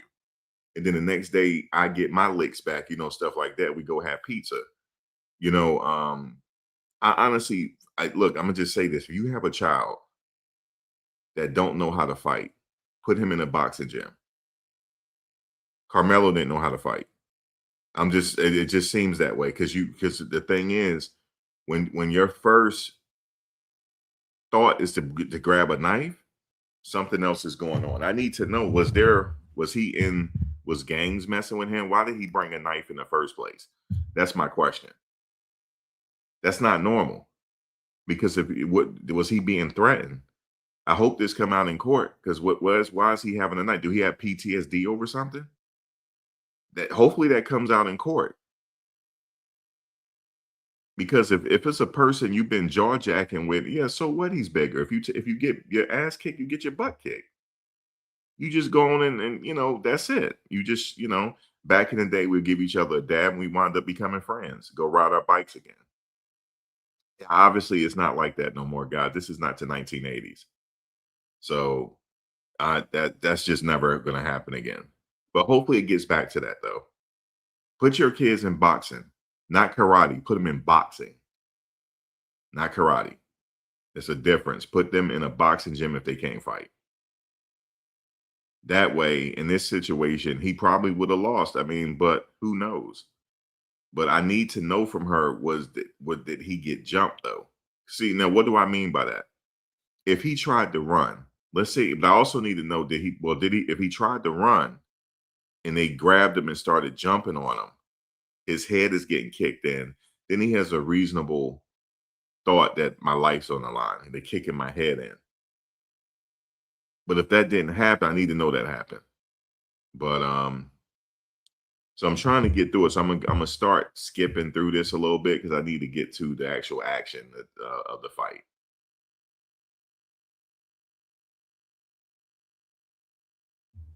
Yeah, I hope they got something. No, I think this is his first time meeting this kid. This is their first meeting, Jovi, I believe. Normal behavior. It's not like they're not congregating when people are about to fight. It wasn't like, ooh, let's all check out the fight. Like everybody had normal behavior up until the actual stabbing. So everybody's going about business as usual. You see people walking like not a care in the world. They're not acting like, kids are not congregating. There's no sign that there's any disturbance under that tent. Immediately after there was the stabbing of Austin, they all start dispersing like Skittles or like ants or like whatever you want to call it. They all start like running out. You see Karmelo jump up, he like runs up the bleachers and then jumps down. Like he tries to like hurry up and run down. He jumps down and he like kind of falls and then he jets out. And then as he's running out, there's kids behind him that's chasing him.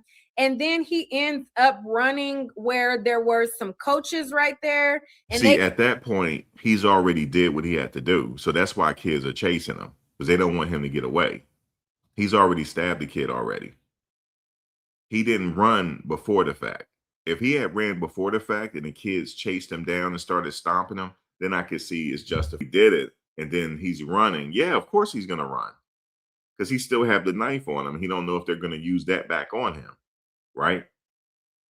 So yes, he's trying to run now. But the fact of the matter is they got into a hot-headed situation, right? Between two teenagers. And one teenager took him up on his offers. You ain't got shit. Let me just say it like that. You ain't got shit in your bag. He called his bluff and then went after him. At that point, it's supposed to be a fist fight. At that point. But one person might have thought, well, this kid is bigger than me. I'm about to get my ass kicked. So let me stab him. I think that's what happened. If that's what happened, it's first degree. Just letting y'all know that. You only have to have a split second of knowledge to think about it for it to be first degree. So if he get convicted on first degree, don't get upset. Don't get upset on this case. You said who drops their knife when they're in fear for their lives? Let me think about what you said. Who drops their knife when they're in fear for their lives? I don't get that. You said who drops their knife when they're in fear for their life? No, I said he was supposed to drop that bag and start fighting. If that guy approached him, okay, let's get it then. I'm not leaving this tent. Let's fight. Okay. But he didn't want to do that. He pulled out that knife and got him right in that chest.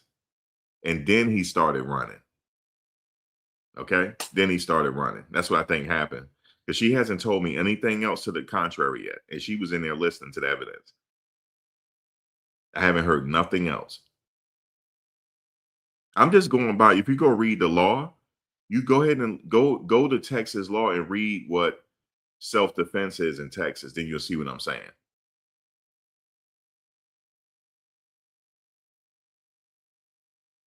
Okay. Oh yeah, I see what you're saying. He could have kept it when he ran. I get it. You said I know Karmelo has epilepsy. He has seizures, stuff like that. That can be brought up by the fighting as well. Um, I knew somebody that boxed that had seizures and had epilepsy. He was a boxer. Okay. I knew somebody that had, see, he took his medicine, but he was in that gym right with us, getting hit upside the head. I didn't agree with it because of my mother. Well, what is he doing up in the gym? And he got that. He did pretty well. Obviously, he couldn't go further with it because of his condition. But he sat up there and boxed with us, and he was pretty good too. Dropped me a few times. I don't know about the that epilepsy stuff. I don't know about all that. That's not an excuse. Nope.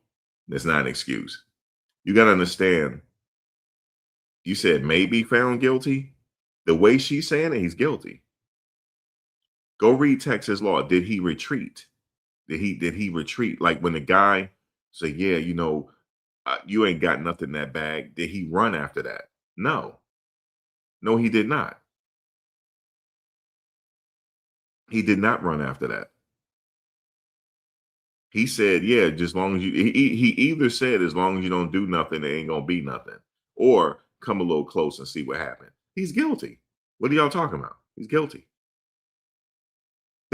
I'm not talking about y'all. I'm just talking about the whole situation. Like, what's the talk about here? Okay. That's the same thing with Chud the Builder. You come a little closer. I wish you would come tell me I got some mace for you. I wish you would come closer. I got some hot ones for you. In Tennessee, that's against the law. You can't do that. Maybe in another state, it's not against the law, but in Tennessee, it is. Texas is similar, but they have some really good self defense laws in Texas, right? Texas is a gun friendly state. But he didn't have a gun here, a knife. But they're still friendly when it comes to self-defense. Texas is. It's an eye for an eye state. But when I'm reading their law, I'm like, I don't know about this. So as the trial going, let me hear what else she's saying here, because so far what she's saying is not helping his case. You said everyone is different, though. He could be traumatized because of fear of what? That's not an excuse. I told you I boxed with somebody that had epilepsy. That's not an excuse. Keep your knife at home. If somebody is picking on you, get an older adult or call the police. That's it. Get an older adult, a teacher, or a coach out there or somebody to come help you. You don't have to take it upon yourself to get the poking. You know how I want to know what happened to him. Is it something happened for him to have the knife? So I'm okay with you, D Rock, by saying that, because what happened for him to have that knife? That's not normal. And it's not normal to poke somebody. That's very intimate. You know what frame of mind you have to be in to be up close up to somebody and do that? You almost have to be gone mentally. He was in that fear of his life. That kid was that big. That's not that big. He was 6'1", 200 pounds. It's not that big. I guess for him it is. But this didn't have to happen here. You said, I wish Austin guy would have went and gotten a dub. But you know how teenagers are, full of testosterone. You've been there in high school. We get to fight with each other over no reason. But see, when we did it back when I was coming up, we got to fighting and everything. We became friends afterwards. You said God, he watched the surveillance. Let me go back. Let me see. Hold on. Let me see. Let me go back. You said I saw an interview with a guy who said he watched the surveillance footage and Anthony was jumped, but the witness account differ from that. I'm not seeing anything. I don't want to jump to conclusions. There's a lot of inconsistency. You're right about that. Hopefully Neat, because she's there, hopefully she give it to us all. Here's the thing. Okay, so if he was jumped, they had to, if they all jumped him at the same time, that I could see. Especially if they're stomping him, they're getting the best of him. And then he just kind of wailed the knife, and I could see that. I could see that. But again, it's crazy. It's going to be up to the jury. Just to make it fair right now, because it's going to be up to the jury. But, let me see what else is she saying here. It's unfortunate, guys. We can't even watch this on TV. We can't even watch this on YouTube. It's not even live. The judge ruled on it. He said no. He said he don't want to. You say you prayed for guilty. Well, we getting ready to see, because this thing ain't gonna last but 2 weeks. This ain't gonna be a long trial. I said 2 weeks, the max, that this thing is gonna last. So we should know by next week whether he gonna be guilty or what. You said, did they offer a plea deal? You said he had no business putting his hands on Karmelo. You said he had no business putting his hands on Karmelo. I agree with that as well. You're not supposed to put your hands on nobody. But I came up where if he put his hands on me, I'm going to put my hands back on him. Okay, so we just going to be putting hands on each other. I might lose, but guess what? He lives and I live. My feelings might be hurt. I might have to go home and take a L, but you said I work in Washington, D.C., and I carry non-lethal self-defense in form of mace and a small stun gun. What kind of mace? Is it bear mace? Because that's lethal. You heard me? That's lethal right there. We have a guy on social media. He's going around spraying people dogs with bear mace. That's a lot of vet visits. Let's see what else you have to say here. They kind of stop him and then hand him off to his coach for his school. All right. So, but in the midst of that, let's see. All right. So the victim entered the stadium at 9:53:06, and they enter in the tent 9:54. And then at 9:56 is when you see Karmelo enter the tent at the top. And it says he enters the tent at 9:56 with 14 seconds, which was 2 minutes after the victims arrived in the tent. And then that's when I noticed the ponchos, the umbrellas. And so it says between 9:54 and 10 a.m. So 9:54 a.m. and 10 a.m., no movement under the tent indicates that anything is going on around the tent. By 10 a.m., that's when you see the first indication of something going on. A total of 4 minutes and 12 seconds is the total duration that they had their encounter from introduction to the assault. It all happened in 4.5 minutes. He runs away. He leaves from the top of the tent. He jumps down. He runs into the crowd. The kids are chasing after him. He goes up to the coach. And then they show the view from the parking lot. They show the victim and his twin walk into the stadium from another angle. And they show us again how they distinctively had the same outfit, but different distinctive shoes. And I noticed that they were walking in with 3 other boys, and you can see that there was a bunch of kids like still trying to enter into the track meet. So it says da, da, da, da, da. So from the time that they entered into the stadium, had the encounter with Karmelo, Karmelo get arrested. All of this happened in a matter of 15 minutes. So they said from the point of Austin walking into the stadium all the way up until Karmelo being in handcuffs, that all happened within 15 minutes and 20 seconds. So then it was time for the defense to cross the legal video analysis. And they wanted to know if there was a way that he can tell that there was an argument. Now, like I told you, you can only see bodies, but you can't see like mouths. You can't really see faces. You could just see like a body is there. So they were wanting to know, hey, is there like, can you show me where like they were arguing at? Can you see them arguing? And the video analysis guy said no. So they wanted to know like about, you know how sometimes in a video like there's so many frames per second. They wanted to know about any frames dropping, like if like a frame per second happen, like could you miss like a movement? Can you miss like a head nod, or can you miss like an action or something like that? And then they said that the rain was coming down, and they showed the video, and they showed that the person who shoved him was standing up, and the person who got shoved was not standing up.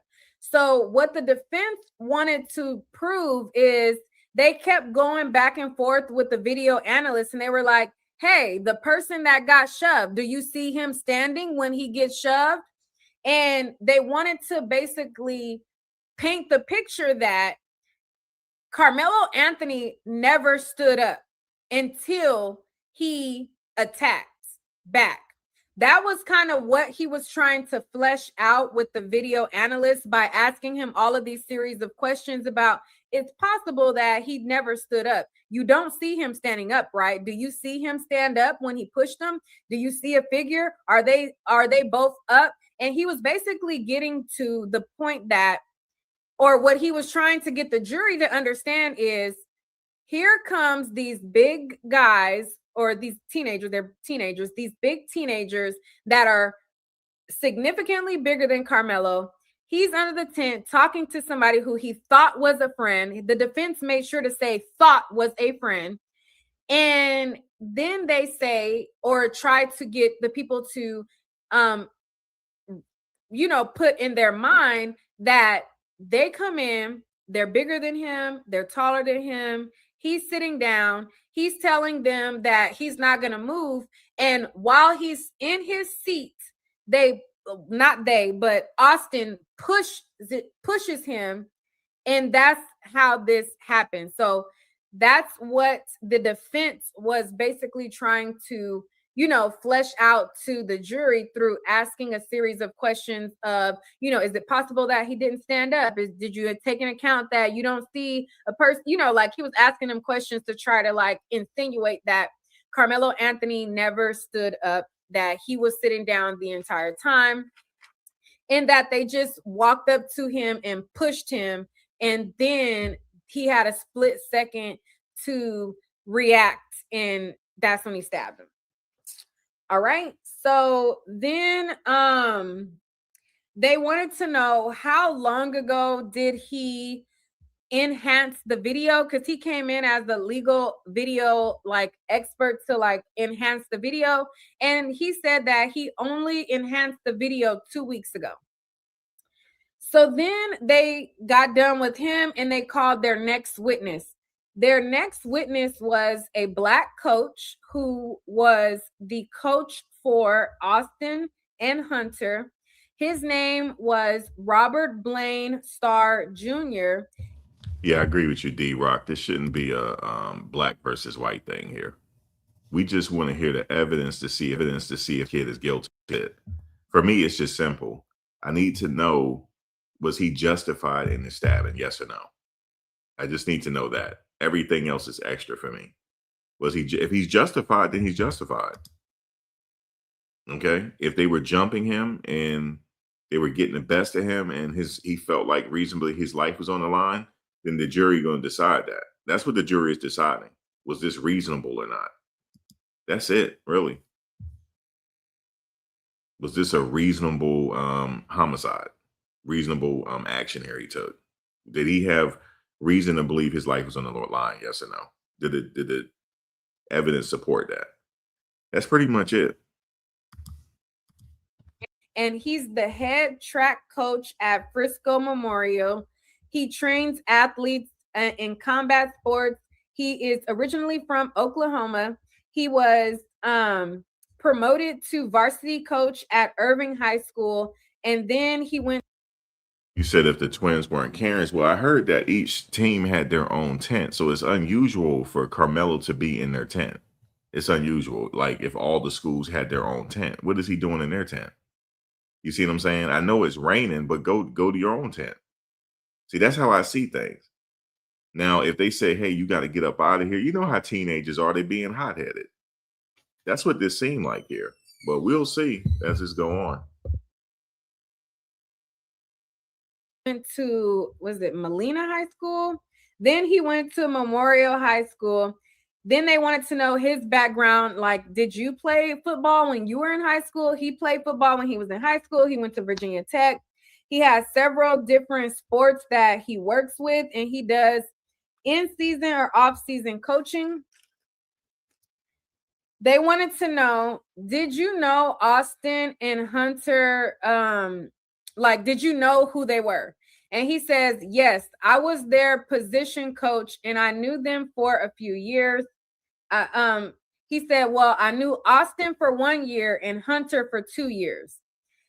Then they wanted to show them 2 pictures. So they had 2 pictures blown up to show him of the victim and his brother. So he admitted the pictures and evidence. He went and showed him. He was like, this picture is of the victim, Austin. And then he showed another picture where he said, this picture is of the victim and the brother. I didn't get to see the pictures, but he told us like what the pictures were. And he showed it to their coach who, was the coach. Anyways. So, so he did, okay. So, let's see. Oh, okay. So then he started to speak on what the culture is at a track meet. He said, usually at track meets, they're co-ed and everything as far as the tents. He was like, the tent business, he kind of went on his own separate tangent. He was like, the tent business, it's a $1 million business. Because I guess they always have to replace the tents because they get damaged and they always got to buy new ones. And they always have to have like a custom tent that has their logo. And he was. Listen, I ran track in high school. We all had our own special tents. I'm not going to another school's tent. I'm not doing that. I hate to say that, but I'm not going to another school's tent. I'm going to stay at my tent because we're tribal like that. We're tribal. We stay on our own tents. And it's nobody comes to your tent. But maybe because it was raining, he was just trying to get out the way real quick. Maybe it was raining really heavily. But it's unusual to be in someone else's tent. He was talking about how it's like $1 million industry. I don't know how that was relevant, but he started saying that. Then he said that why the tent is so significant. All right. So he went into like how they have these custom tents and how it's $1 million business. And then he said that, and he wasn't saying that it was his business. He was just saying like the industry of it. then he went into like what the importance of the tents are. He said that the tents are very important because they mark your spot and they are showing where your space is for your school on the bleachers. He said that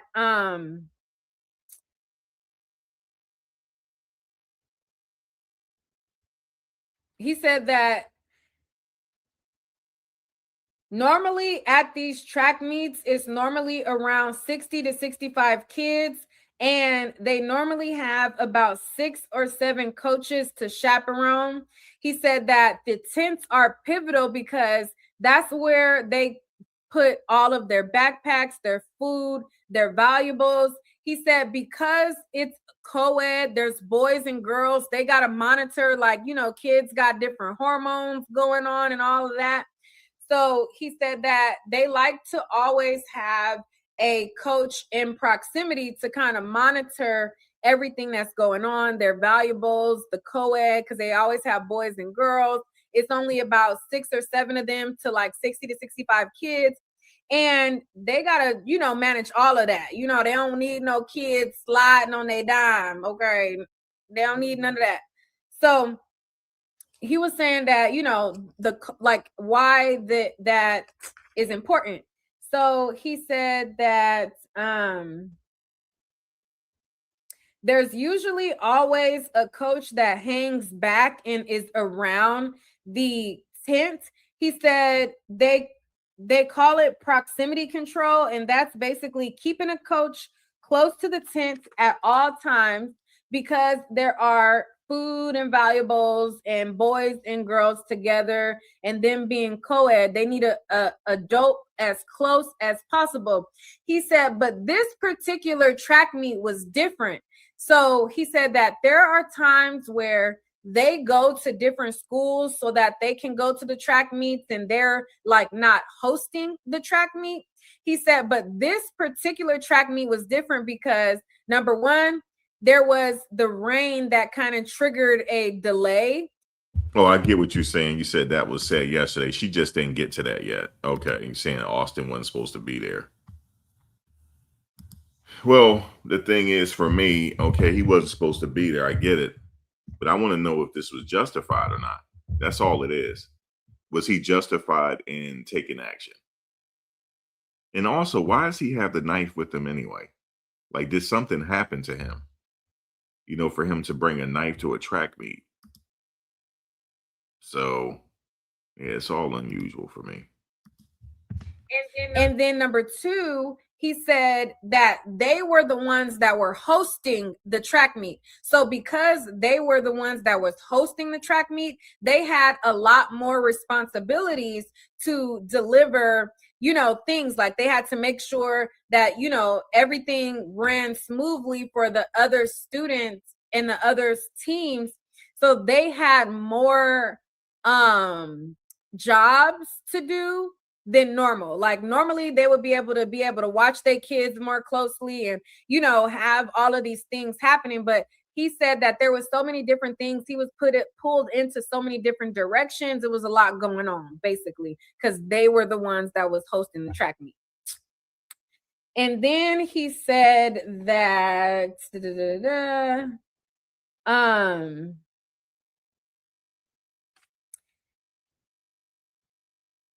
and then he said that normally with the track culture, the expectation in track culture is that there's only going to be people from your school under your tent. Like that's the culture. The culture is that this is our tent, this is our school, it's only supposed to be us over here. That's the culture. And then he said that you don't go in somebody else's tent uninvited. So they wanted to know, is there a policy for a weapon? Are they not allowed or something? I don't know why I wrote that. And it says Wednesday, April 2nd was a district meet where it's 7 teams where you try to get into the track playoffs. The top 4 that placed go to the regionals, then the top 2 go to state. Austin and Hunter threw shot and disc. If you are the host school, you are responsible for running the meet, Due to the staggered start times of events, they were handling logistics and other things like that. Since they were hosting the meet, he was pulled in a lot of different directions that morning. He told his throwers to step up. They are responsible for getting tents off the bus, carrying equipment for the girls' bus, putting up the tents and their own equipment. So he asked them to step up and make sure that they were aligned with the Memorial High School values. He sent a text to Austin that day. When it was about to rain, some teams went to the bus. Some teams they got somehow they got like a rain delay on the scoreboard, and some of them stayed on the bleachers. And when all of this happened, there was a soccer coach that had to get a crock pot, and his job was to go get the crock pot from the other coach. So when all of this was going down, or as it was brewing, he was making his way to the parking lot to retrieve a crock pot from a soccer coach. And when he was going to get the crock pot from the soccer coach, he started seeing all kind of mayhem happen. And I think he said that he ended up dropping the crock pot to kind of see what was going on. And then he was able to like see the commotion and etc. So he seen all this commotion, and he wanted to know if like maybe there's a fight going on, maybe something is happening. And that's when he saw Austin on the ground. He said his face was purple and he had a big hole in his chest. It was a lot of commotion. He can't make it was a lot of people, like a lot of noise going on. He couldn't make out what people were saying, but he said that everyone was just screaming his name, and he had to help Eddie because he was hysterical. After helping him out, he made his way back to Austin. Then he says he hears Hunter tell him to do something. Then he pointed at Karmelo, like, you gotta do, like he pointed. Okay, so basically, and this is just, I'm just reading y'all straight my notes, but I'm gonna paint the picture. So basically, he is in the parking lot, right? He hears about he got to go get this crock pot. As he's walking back, he sees all of these kids running and scattering. He drops the crock pot. He's running like, what's going on? All the kids are screaming at him like, coach, like, you got to do something. Like, he sees Austin on the ground. He sees him with this hole in his chest, and they're pointing at Karmelo. So once they start pointing Karmelo out, he basically goes to confront Karmelo.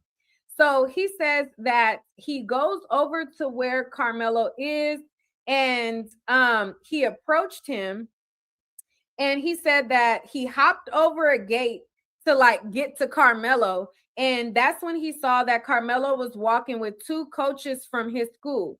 He put his hand up and told Karmelo he wasn't going anywhere. He was walking calm with his coaches. He said, I asked him, what the hell did you do? Melo said he put his hands on me. He said after that, he went back to go help Hunter, and he put his hand on Austin's leg, and he was praying. Yeah, so yeah, that's I'm still waiting. So let's see what else they're saying. He said that I think he heard somebody say you need to go help Hunter, and he went to go help Hunter. And he said that he didn't notice the rain raining hard or anything like that. But he said in that moment, when he went to go pray for Hunter, in that minute, he said that it started raining super hard. And as he's detailing this, his voice starts to crack. He starts to get like a crackling voice. You can tell like he's getting choked up. He's starting to cry. So then as he's starting to get choked up, I was on the same row as the Metcalf family. There were like a few people, like I didn't sit, like I was like one person away from the Metcalf family. So it was like the same row of his like, you know, mom, dad, all of them. And they were like, you could just hear a bunch of sniffles, and they started crying. And the coach, he starts getting choked up as he's kind of, reliving this. And then one of the jurors, she looks like she's crying or whatever as she's hearing this. And then it was let's see. He confronted him. Okay.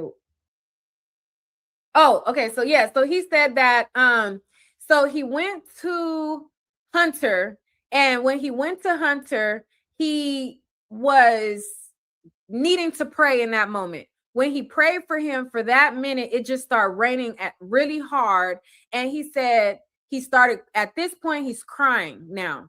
And he said that was his sign. And that's how he knew that Austin was no longer here. And when he said that, you just heard tears, like a bunch of tears from his family. His family was bawling, like they were. It was like, I was like, whew. I was like, this is a lot. Like, this is a lot. So as he's retelling that, where was I? Oh, okay. Okay, yeah. So I wrote, he breaks down and he's crying. Okay, so that was the moment he said he knew that Austin was gone. Okay, so after that, the prosecution told him to point out Karmelo Anthony. So they said to point, like, do you see Karmelo Anthony in the courtroom? So he looked and he pointed Karmelo Anthony out. He was like, oh, that's him right there. He got on a gray suit.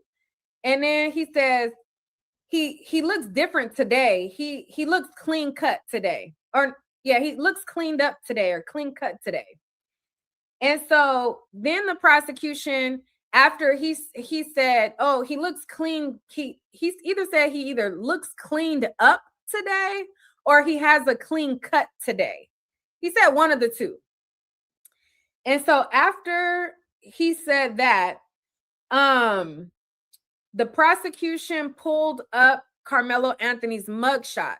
And so he showed him Karmelo Anthony's mugshot.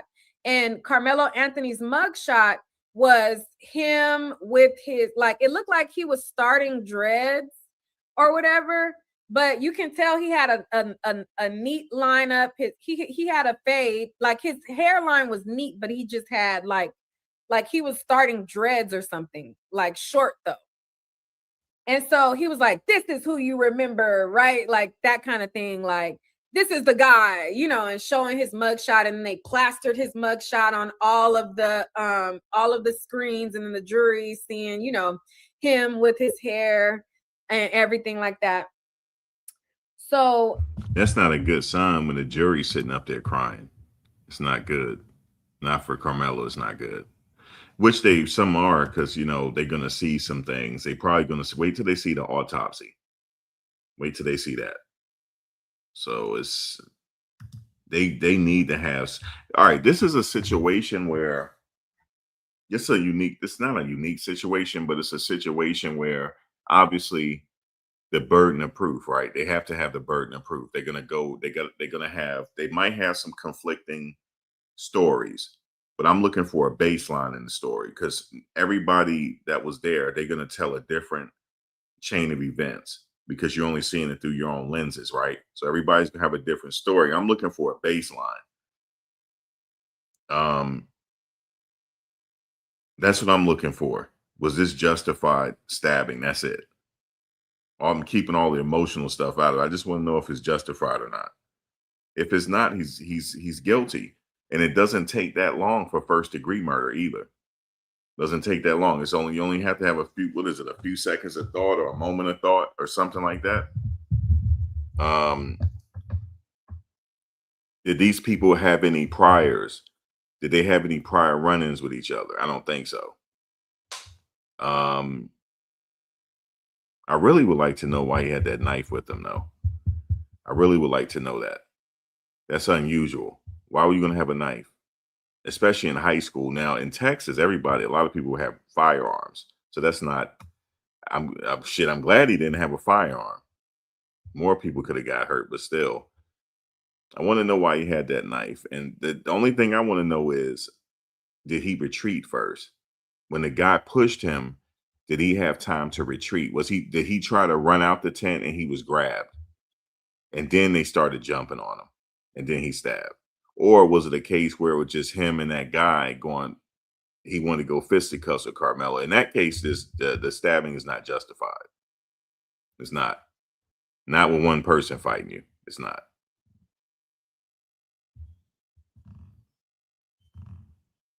But we'll see. We'll see. Remember, it's up to the jury. You know, the most important people in the courtroom right now are those 12 men and women of the jury, not us. They have to decide this one. But if I'm a betting man, this don't look good for them right now. So then after they did that, they wanted to know if he ever met Carmelo Anthony before. He said he didn't know him. He never knew him before.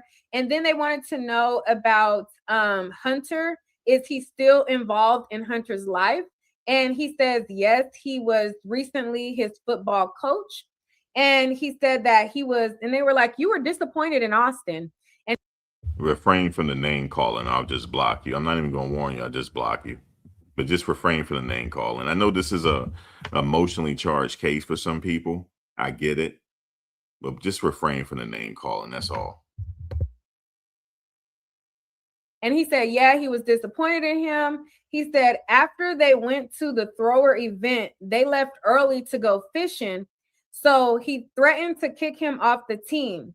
He said that particular day, because he threatened Austin that he was going to kick him off the team, he said he wasn't needed for that track meet. But since he was the captain of the football team, he came to support the team. He said, actually, he had a crappy year as a thrower. Like, he wasn't doing well as a thrower. He had a crappy year. And then he said, they were like, okay, so that morning you sent him a text. So they put up this text message on the screen, and it was the morning of the incident where he texted them before they got there. So in the text, it says, can you send this to all throwers? You guys keep leaving early, so just know you guys are probably not going to the district meet. You dudes never stay and celebrate your. Just to let you guys know, she's going from her notes. She was actually in the courtroom. The judge don't have cameras in the courthouse, so we can't watch it, unfortunately, on YouTube. If you know, I wish we could, but the judge made a ruling on it.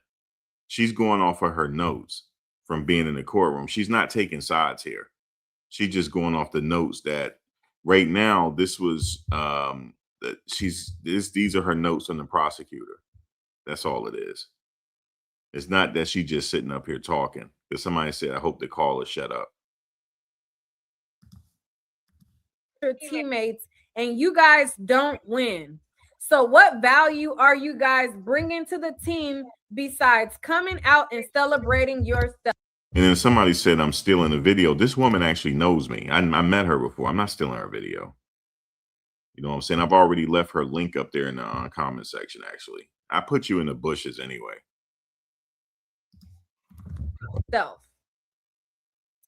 So that's what he wrote to him. There was one other paragraph, like it was like 1 or 2 sentences below that. I didn't have enough time to write it down, but this is what Austin's coach wrote to him and his brother the morning of the incident. So I got all of the text messages. I was able to write all of it, besides it was like 1 to 2 lines that I wasn't able to catch. So he said, can you send this to all throwers? You guys keep leaving early, so just know you guys are probably not going to the district meet. You dudes never stay and celebrate your teammates, and you guys don't win. So what value are you guys bringing to the team besides coming out and celebrating yourself? So then I guess after he sent that, he changed his mind and allowed them to come. Okay. So he changed his mind and he allowed them to come. And then they showed that there was another text message that got sent out. So the next text message that got sent out, it says, "You and Rhett are on early bus. Get the tent and whatever else we need. Set examples of how to conduct yourself today. Be a leader. I need you and Rhett to hold us down. I will be helping hosting the meet, so I'm going to lean on my older guys." It was like one or more, 2 lines to that text too. I got as much as I could. I was trying to write down as fast as I could. So initially he threatened them and he told them that he wasn't going to use them, that they were not bringing value to the team. And then he changed his mind and he said, "Listen, I'm going to put y'all in charge. I'm going to lean on y'all.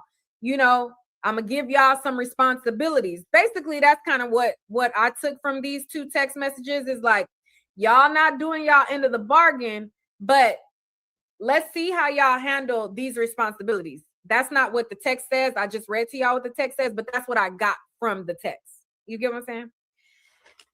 After that, it was the defense cross.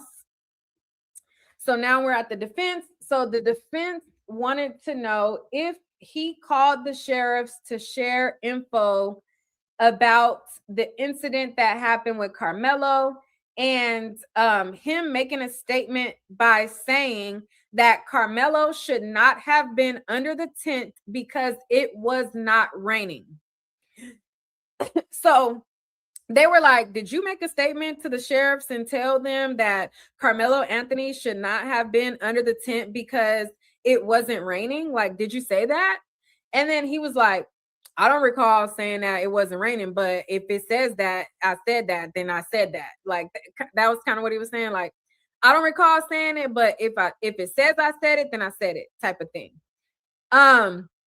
So then they wanted to know, well, was it raining or whatever like that? And he said to him, he didn't consider it to be raining like all hard. He said to him, it was a light drizzle.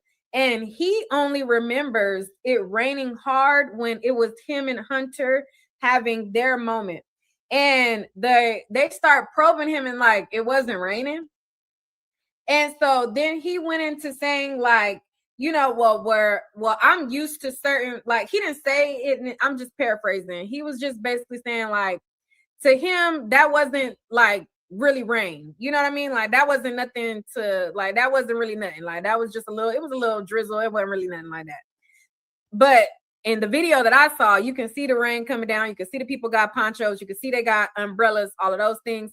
So they were asking him like, "So you mean to tell me it wasn't raining?" And so he was like, "Well, to me it wasn't," because they were trying to confront him on the statement that he made to authorities about it not raining. Okay, so he was basically justifying him saying that it wasn't raining.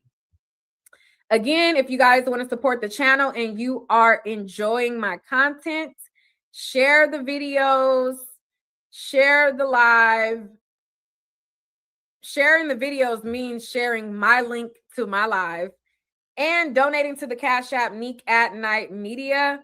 It is a lot to cover this and bring y'all as much details as possible. If you guys are enjoying my content, even if you aren't, and you're like, "I can't stand this black bee, I can't stand all you," hit the dislike button. Whatever the case, if you're here, just let us know that you're here. You know what I mean? Show some type of engagement. Let me know. Say hi. Hi, how are you? My name is Neek. If you don't know me, I cover trials and I cover gossip and I cover media. I cover trending stories. I cover all those things. There was a recent documentary on Hulu called The Cult of Nature Boy, and they featured your girl for a couple of seconds up in there. So if y'all got Hulu, you can see me talk for 2 seconds, 3 seconds, here, there, and everywhere. A couple of episodes, they jotted me down. They said, "We'll put you down for 3 seconds on this episode, 3 seconds on that episode." You know what I'm saying? Check me out. Also, I was on CNN, child. Can you believe it? I did the Diddy trial coverage and they asked your girl to come on to CNN, baby. Check me out if y'all don't know about me. Like, you know what I'm saying? Check out my other stuff. Like, what? Period. Anyways, back to this, but child, if y'all could donate, that would be greatly appreciated. Okay, because baby girl, like, what we doing? This is a lot of work. But anyways, all right, let's get back to it. And by the way, I met her at the Diddy trial. Okay, so me and her talk and all that. She knows exactly who I am. So yeah, I met Neek and CNN. They didn't want to use me because I was sitting there because they was going around questioning people like, how do you feel about this and that? And I was talking about people. They didn't want to hear me say people are innocent to proven guilty. They didn't want to hear that. So yeah, they didn't use me, but yeah, she was on CNN and stuff like that. And shout out to Neek. I'm trying to figure out here. I'm just waiting. Maybe I need to. I don't want to like skip around. I want to wait for what happened here. Was he getting jumped or something like that? Because this all seems like he made a bad decision. That's all it seemed like. If that's the case, he's guilty. So I'm waiting for something. I'm waiting for a glimmer of hope on him for something, but I don't see it. But we will see. Like the video, if not for nothing. All right, so let's see what else. Okay. Okay, where was I?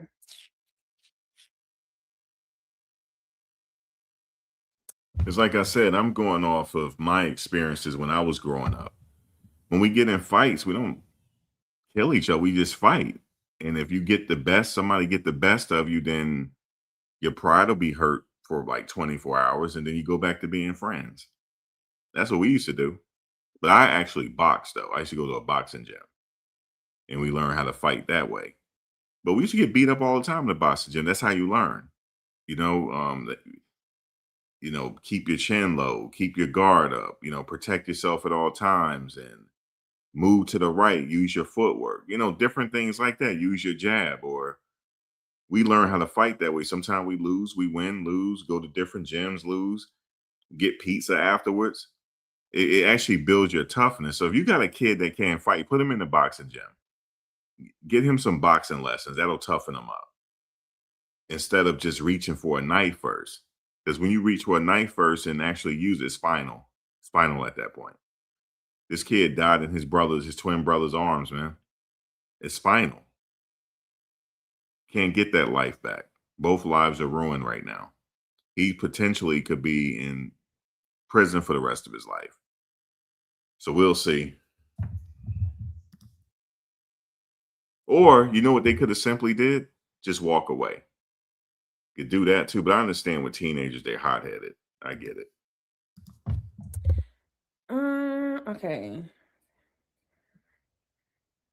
Oh, okay. So yeah. So then they were asking him, they were probing a little bit more about his comment to the sheriff saying that Karmelo shouldn't have been under the tent because it wasn't raining. And they were basically, he was basically saying like, to him, it couldn't have been raining too bad because the track meet didn't get canceled. Like the track meet was still going on. So he didn't say clearly it wasn't raining that bad, but that's kind of what it gave. You know what I mean? Like clearly it wasn't raining that bad. That's not what he said, but that's what he insinuated. Like the track meet was still going on. So you let me know if you think it was really raining like that. That's the energy that it gave. All right. So he said, do you recall people with umbrellas? Because then now they're like, okay, now you playing. Like, do you remember seeing people with umbrellas? And he says, I don't recall. I didn't see. So at that point, I'm like, now I know you've seen the video. I seen the video. You a witness in the case. I know you've seen the video. You've seen them people with umbrellas. You see, he said, I maybe they didn't show him the surveillance video. I don't know, but I just assumed he would have seen it. You know what I mean? But he was like, they were like, do you recall people with umbrellas? I don't recall. I didn't see.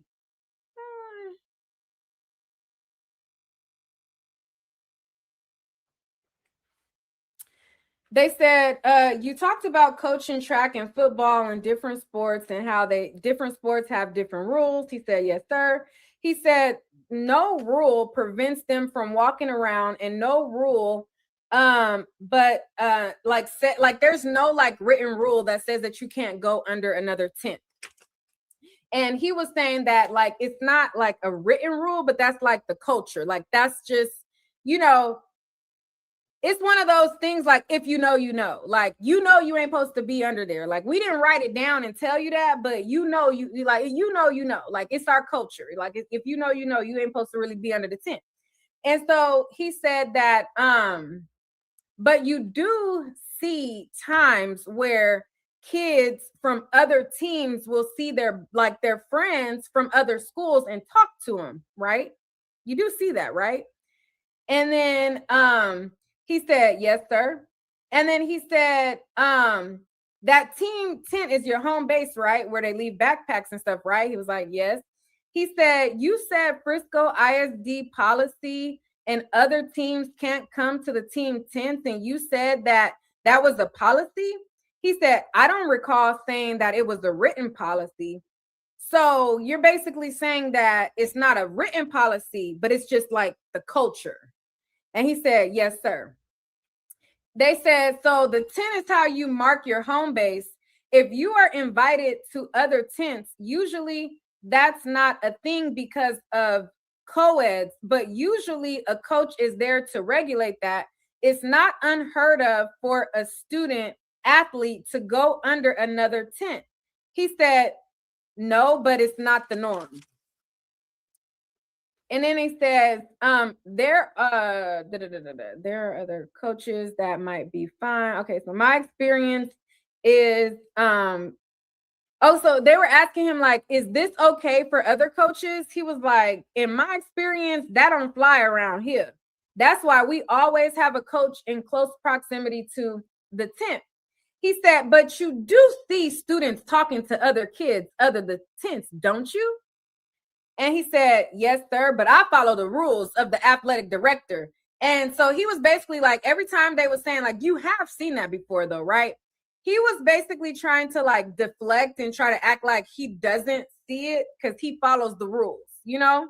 But they were trying to flesh out to him, like, even though you follow the rules, you've seen it though, right? Like that's kind of like what this was given, like, because every time he answered, he was basically saying, I don't do that. I follow the rules. I don't allow it. I don't do it. I follow track culture. I follow this. And so they were trying to they're like, yeah, but you've seen it though, right? Like that was kind of, you know, the back and forth that they were having. It wasn't in those words. Again, this is not an official transcript. I wrote down as much as I could, and some stuff I paraphrased, but that's kind of what this exchange was given.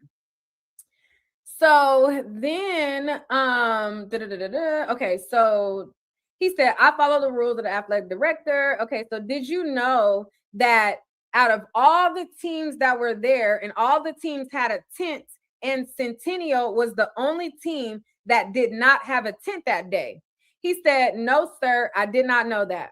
He said, you told the detective that you were pretending to kick Austin off of the team. He said, how much did Austin weigh? It's over 200 pounds, right? So he said, I can't tell you. Like, he was like, I don't know, maybe he was over 200. He said, well, you know, he said he did, like, I guess he did gain weight, and he maybe he could have got up to 220, you know, but he was like, I know it was over 200, maybe 220, but he was like guessing, like, I don't know, like he did gain weight. I know it was probably over 200, maybe, you know, it was like, maybe, you know, it was kind of like that. So then I put in a note to myself because I, like casually, like I would look and I would write down like what's being said. And then it dawned on me. At this point, I'm like, wait a minute. I thought to myself, I'm like, I don't see not one juror taking notes. So I wrote that. I'm like, jurors are not taking notes. So I don't know if in Texas they don't give them a pen and a pad. I don't know if they have a pen and paper or if they don't. I don't know what the Texas rules are, but I never recall, and not to say that they never took a note, but each time that I glanced over, and again, most of the time I'm writing, but I'm like, it like halfway through the testimony, I'm like, wait a minute.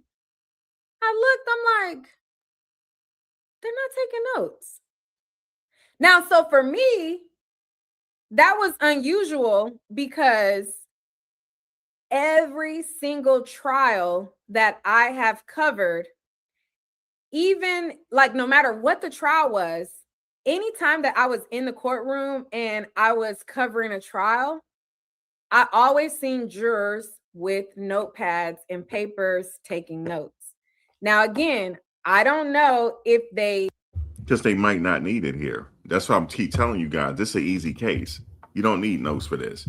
You need to know a few things. Did he retreat? Okay, did he retreat? Is there evidence of him retreating? No. If not, did he get jumped? Were they stomping him? Did he have reason to believe that his life's on the line? That's it. And then you go ahead and make your decision. So I don't think there's video of the actual situation though. I honestly think I think they were saying that we're not going to get it here. We're not going to get that actual evidence. We're going to have to wait and see if there's actual video depicting that of the actual fight. It might not because it was in a tent. But there's witness accounts they're going to have to go by and the jury have to decide. But did he retreat though? Okay, he didn't retreat. Did something else happen for him to believe that his life was on the line? Were they really getting the best of him? Like stomping his brains out? You know, like that. But if he ran after the fact, I don't worry about that because that doesn't mean nothing to me. I want to know, did he run before the act? If he ran afterwards, of course he's gonna run after the fact. You know, because he's trying to get away from the tent at this particular point. So yeah, that's probably why they don't have notes. They probably don't need them. even have notepads or not, or I don't know if they did take notes. I just remember taking a mental note and thinking, I haven't seen them take no notes. And then I looked and I'm like, they're not taking notes. So that was just something that I realized. I'm like, they're not taking notes. That was interesting. So I'm gonna have to ask tomorrow. I wanna know if I don't know who I asked at the courthouse, but I want to know if they give them a pen and paper. Because I don't even know if they even have a pen and paper. They might have a pen and paper. I don't know if they even have one. I just remember I didn't see them taking no notes. And so then I asked one of the girls, I wrote like a sticky note to her, and I'm like, hey, am I tripping? Or have you seen the jurors taking notes? She was like, nope, they ain't took no notes. She said, I didn't see them take no notes either. I was like, interesting. Like we passed a quick note real quick. So anyways, I'm going to ask tomorrow if the jurors can take notes and if they have a notepad, because I don't remember them taking notes. Anyways, so that was the mental. Yeah, the jurors could take notes. They just don't need them because this is a situation where I just need to know. All you have to do is look at the law on self-defense to see if it applies here. That's it. You don't need the notes. You just need to know if he had reason to believe his life was on the line and did he retreat first. He didn't retreat first, guys. He didn't. In fact, he told the guy, he may have told him, yeah, try me if you want to. So they're going to have one thing where they should have notes is when the people start testifying, because there's going to be conflict of stories. That's the only time maybe they should take notes to try to see if they can get a baseline here. Note that I put at the top of my notes. And then Oh, okay. So the defense. All right. So they're questioning the coach. And then they said, so earlier, and again, I'm paraphrasing. These ain't the exact words, but this is kind of what it gave. He was like, so earlier you made a comment about Karmelo, and you said that he was cleaned up. That's kind of how it gave. Now that's not the exact word for word, but that's what it gave. You know what I mean? Like, I'm one of them people that, like, a person will say something, but it, you know how something comes off. It's not what they say, but that's how it came off, you know? So he told him, he was like, so you made a comment. You said that Karmelo looked cleaned up. He said, yeah, he got a haircut, but he said, the coach responded, he said, yeah, he got a haircut. He said, but his other haircut is the normal one too, right? Like, you've seen kids wear their hair like that. He said, yes, sir. He was like checking him on him, saying that he looked clean cut or cleaned up, or I think he said clean cut. Anyways, he was like kind of like checking him on that. So,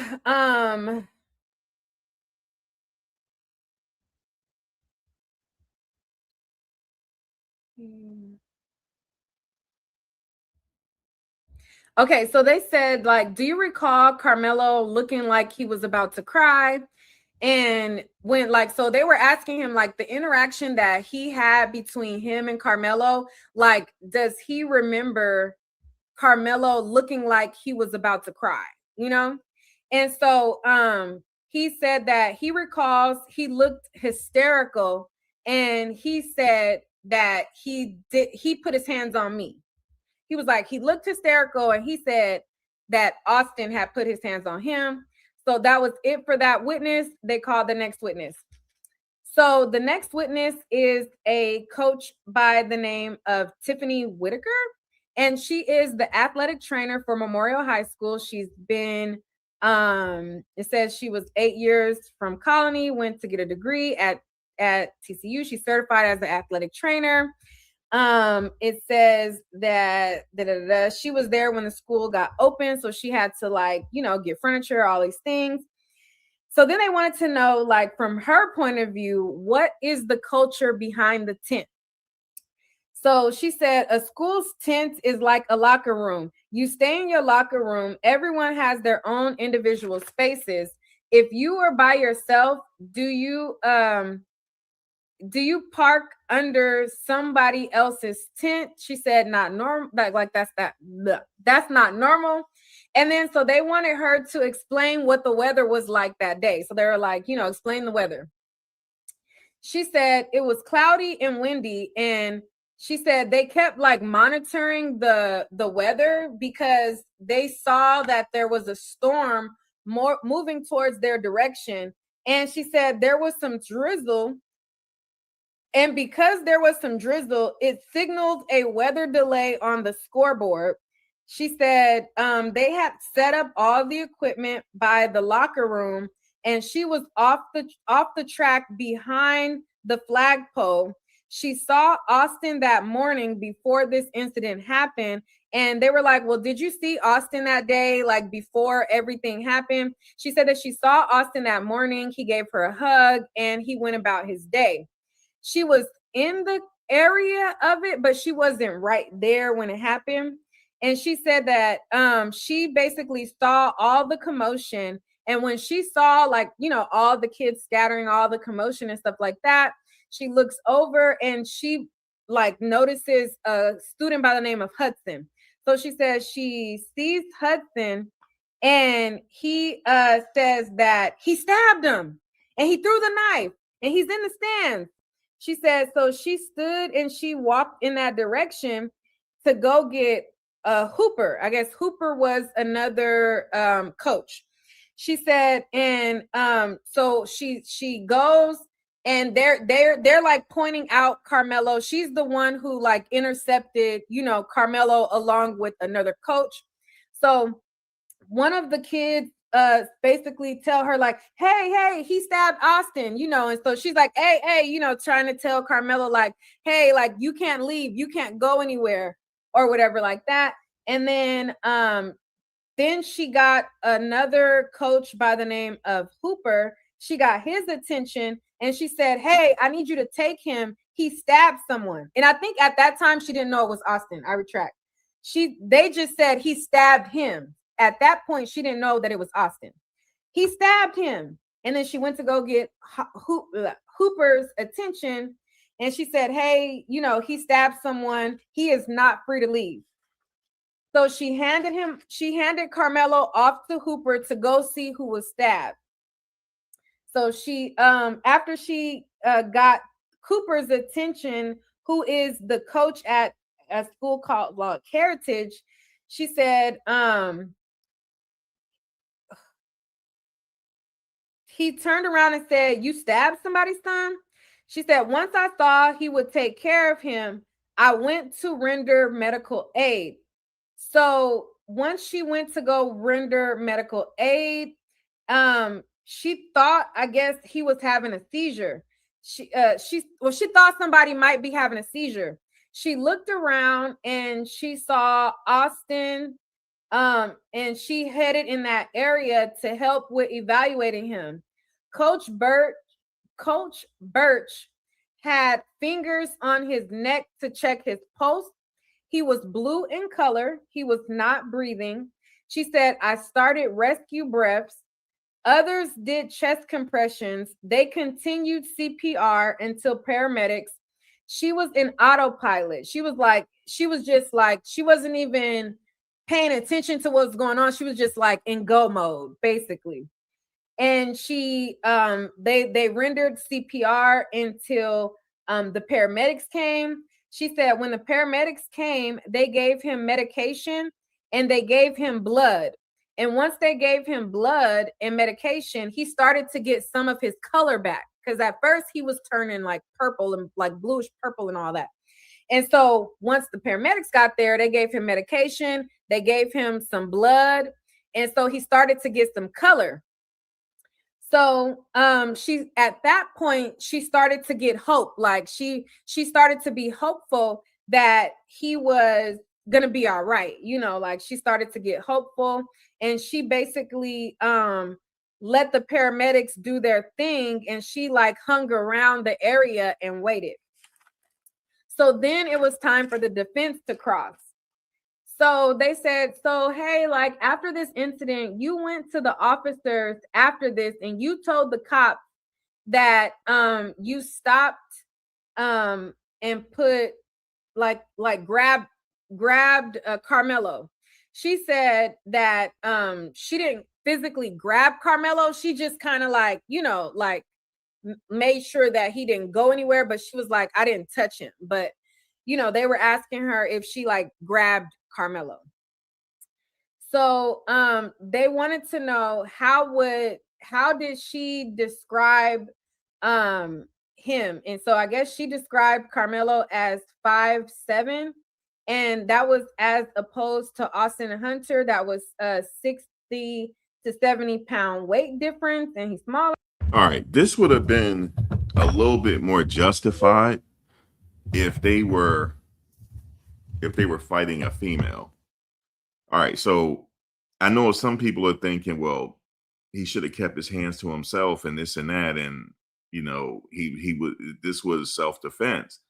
I would have argued that more because they keep saying that he was 5'7", the defense saying he's 5'7", 100 and whatever pounds, and the twins are 6'1", 200 pounds. I would be okay with that if it was a female. Then she would have been justified to pull out a knife and stab him, especially if they were trying to beat her face in, for sure. This would have been justified. Texas self-defense law in plain English here. This is just from what I've researched here and the notes I've jotted down. Tell me if I'm wrong for people that's out in Texas. So under Texas Penal Code, you can write this down under Texas. So you can just go Google it right now. Texas Penal Code 9.31. That's it. 9.31. Just put in Texas code 9.31 and you'll see it. A person can use force when they reasonably believe it is immediately necessary to protect themselves from another person unlawful force. For deadly force, Texas Penal Code 9.32. So research 9.31 and 9.32. Deadly force is stricter. Okay? Deadly force is stricter. So, for example, if he used force in this case, maybe hurt him a little bit, that's different. That's a different penal code. Penal code 9.32 is deadly force. It's a lot stricter. The person must first be justified in using regular force and then must reasonably believe deadly force is immediately necessary to protect against another person's unlawful deadly force or to stop certain violent crimes like murder, aggravated kidnapping, SA, which is sexual assault, robbery, or aggravated robbery. So in this case, was he justified using deadly force if another crime was taking place? The answer is no. So what they're going to have to prove is reasonably believe deadly force is immediate necessary to protect against another person's unlawful deadly force. You get it? So let me go back. 9.32 is stricter. A person must first be justified in using regular force and then must reasonably believe deadly force is immediately necessary to protect against another person's unlawful deadly force. This is not it. He's going through basically at this point, he's going through a matter of formality. He's going to be found guilty. I hope people don't get too upset about this. This is fisticuff situation. This is a fisticuff situation. What do I mean by that? If someone come up to me in the park, because I like to go sit out in the park because I ain't got my car right now. It's freaking rodent damage. I can't believe it. But anyway, I'm sitting in the park, enjoying my day. I'm walking to park, walking, get some exercise. And someone 6'5", 400 pounds come up to me, right? 6'5", 400 pounds come up to me and start attacking me. Now, I have to run first. If I could say I ran to try to get out of harm's way and he caught and tripped me and kicking my feet in, yes, I am going to take out as what we call the Second Amendment to the United States. And I'm going to blow his brains out and I won't go to jail. Okay? In certain states. But let's say if it's a guy reasonably my size and he just provoked me, he just started beating on me and he's beating my brains out like I'm almost unconscious. Yes, I can pull the knife out and get to work. I have to say it like this because then you got to see how serious this situation is. Now, my question is, when the guy approached Karmelo, was he beating his brains out? Yes or no? And also, did Karmelo retreat first? See, Karmelo may not have known the law. He probably thought that, yeah, the guy hit on me and I stabbed him. That's self-defense. That's not self-defense. He need to read the Texas Penal Code 9.32. For all parents right now, listen to me. This is not a case of black and white. I know people are starting to try to make it that way. It's not about race. It's all about Texas Code 9.3, Texas Penal Code 9.32. That's what this is about. That's it. He may not have known this. That's why he went to the police, said, no, I did it. And it was self-defense. He doesn't know the law. He should have been quiet. He don't know if this is self-defense or not. He thought it was. Again, I'll read it again. I'll read Texas Penal Code 9.31 and 9.32. Under Texas Penal Code 9.31, a person can use force when they reasonably believe it is immediately necessary to protect themselves from another person's unlawful force.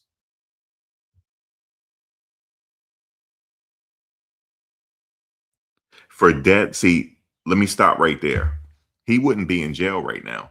He probably would have got, Carmelo probably would have received, in this case, he probably, let's say if they went fisticuff and he did manage to use the knife, but let's say he cut him, there was a lot of blood or whatever, but the guy lived, he probably only got maybe a couple years for this. Because it says here on the Texas Penal Code 9.31, but technically that's deadly force. Let's say if he hit him with the butt of the knife and caused a little bit of damage. On the Texas Penal Code 9.31, a person can use force when they reasonably believe it is immediately necessary to protect themselves from another person's unlawful force. What do we mean by unlawful? The twin went and grabbed him. That's unlawful because he's supposed to keep his hands to himself. That's unlawful. So if Carmelo kind of sliced him a little bit and got out of the way, Carmelo still would have been found guilty though. But he probably would have only did a little bit of, not even did no time here. Neither one of them probably would have went to jail on this. Because technically deadly force was not used. But in Carmelo's case, deadly force was used.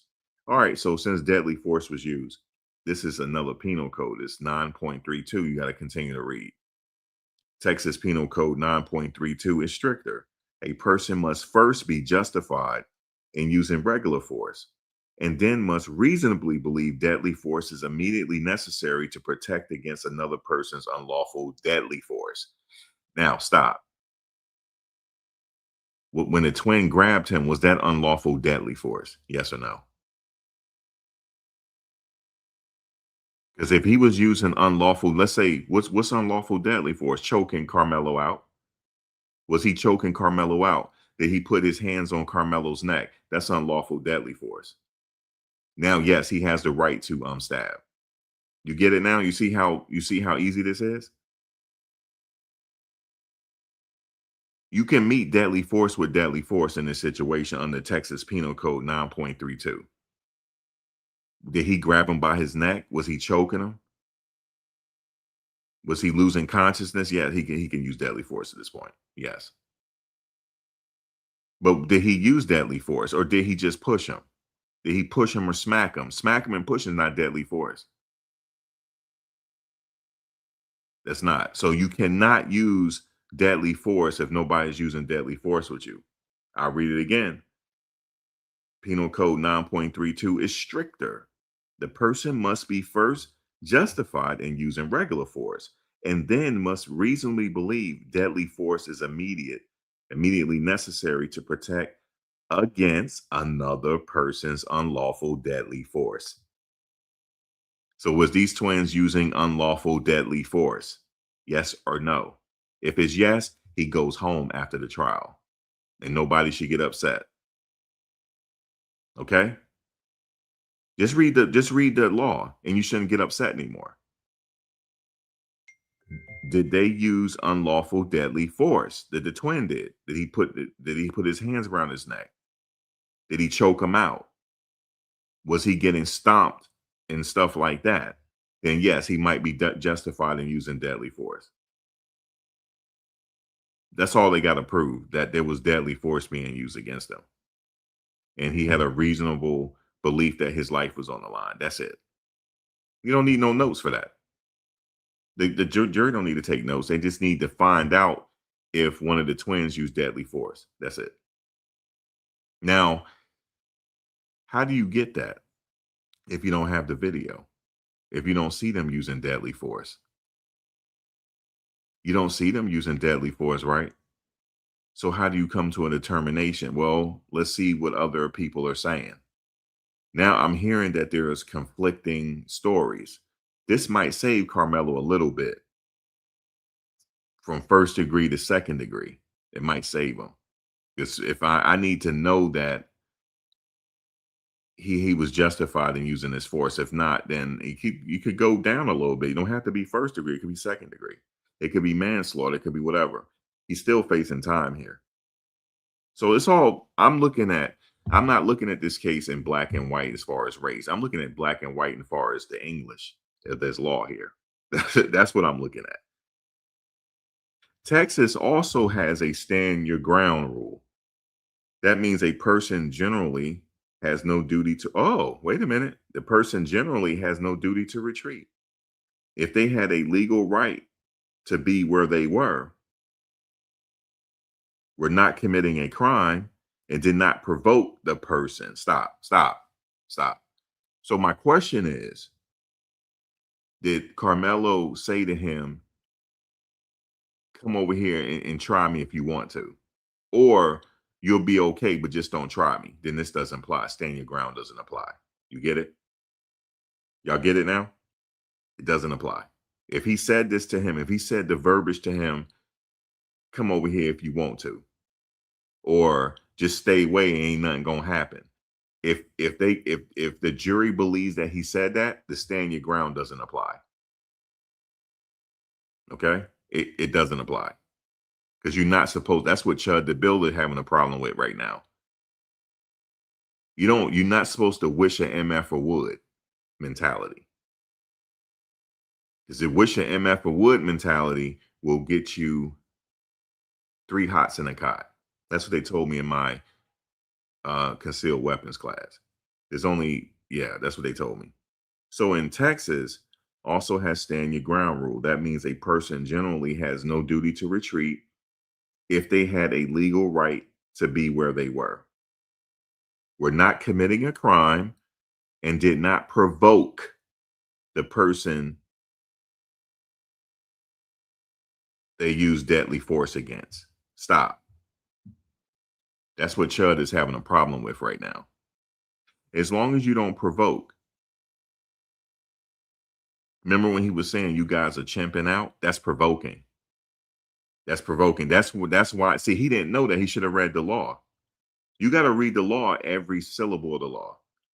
So did he say, yeah, come over here if you want to, MFer? Yeah, come over here if you want to. Yeah, all right, come over here. I'm gonna sit right in your MF intent, and I ain't moving. You better do the right thing and just walk away. Or if you come over here or else. If he said that, anything, the stand your ground doesn't apply. But stand your ground does not mean you can use deadly force just because someone touches, pushes, or insults you.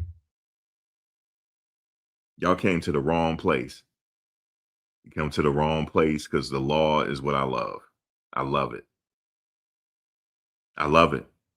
This is not a case you get upset here. It's not a case. You hear what I just said? Stand your ground does not mean you can use deadly force just because someone touches, pushes, or insults you. The force still has to be reasonable and immediately necessary under the circumstances. Another important rule: provocation matters. If the jury believes the defendant provoked the confrontation, escalated it, or created a situation so he could claim self-defense, that can weaken or even block a self-defense claim. Texas prosecutors often focus heavily on that point.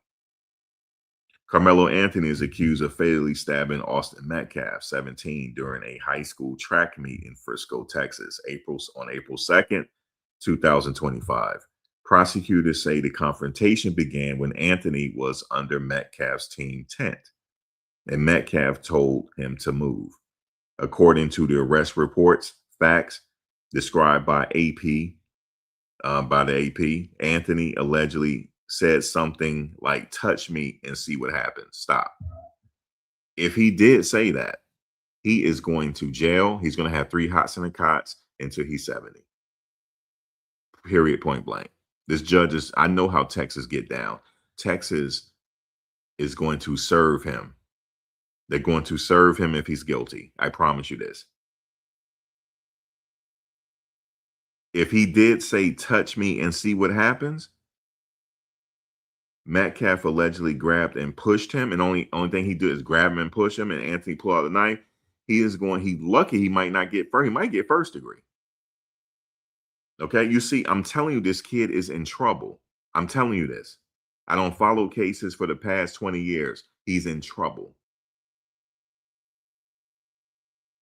Metcalf allegedly grabbed or pushed him, and Anthony then pulled out a knife and stabbed Metcalf in the chest. Anthony has pleaded not guilty. His defense says it was self-defense. For the defense, the argument is likely Karmelo was in a tense confrontation. He was allegedly grabbed or physically moved first. He was smaller than Metcalf, and he believed he had to act quickly to protect himself. His attorney opening argument reportedly framed it as a split second. They just taking his money. He should have took a deal here. That's all they did was push you and grab you. That's it. I want to know that they choked him. I want to know that he got choked. Okay. I want to know that they hit him so hard he thought he was in Mars. They're not saying that. They're not saying that. We're going to go back to what Neek was saying. I just read the law to you. I've already gave you the penal codes. Go Google if you think I'm lying. Okay? 9 Texas Penal Code 9.31.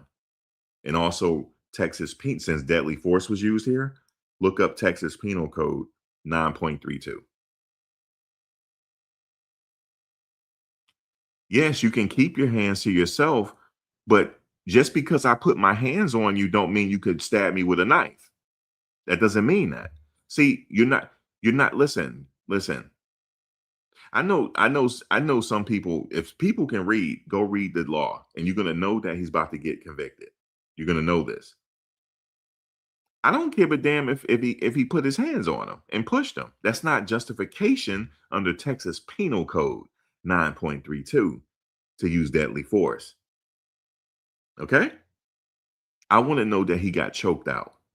I want to know that they were stomping on him to the point where he had blood coming out of his head. He had no marks on him. He better had a mark on him. If I'm a juror, I better see pictures with marks on him. If not, he going to jail. Period. And we can go cover another case. Okay? I want to know, did they use deadly force against him for him to do this? Or he just can't fight? Okay, that's all. No, don't we ain't worried about nobody in the chat. Don't worry about them. Worry about what I'm saying. Don't worry about them. I just read Texas Penal Code 9.31 and 9.32. I'll block them if they being bigoted up in here. I will. But that's all we need to know. Did they use deadly force against him? We have to wait and see because the trial just started. It's going to last 2 weeks. But in that evidence, if it's proven that they used deadly force against him, Karmelo is going to walk. He's going to walk if he can prove it. Okay? It's almost like he has the burden of proof now. You get it? This is a unique case. Usually the state has the burden of proof. Karmelo defense has the burden of proof to prove to the jury that deadly force was used here, because I don't think there's a video depicting it. I don't think they have a good angle showing it. We will see. They might have it. If they use deadly force, yeah, he can stab all day long. Okay? And don't get upset because deadly force wasn't supposed to be used against him. But if it wasn't, yeah, he's going to jail. He's going to have, don't get upset. You don't know him like that. He's going to have 3 hots in a cot until he's 65, 70 years old. If it's first degree, he's there for the rest of his life. I know Texas. He's going to the Pulaski unit. Okay? That's where the lifers go. He's going to the Pulaski unit. They wear all white. I know Texas. I know it like the back of my hand. And if he lucky, this is not the death penalty.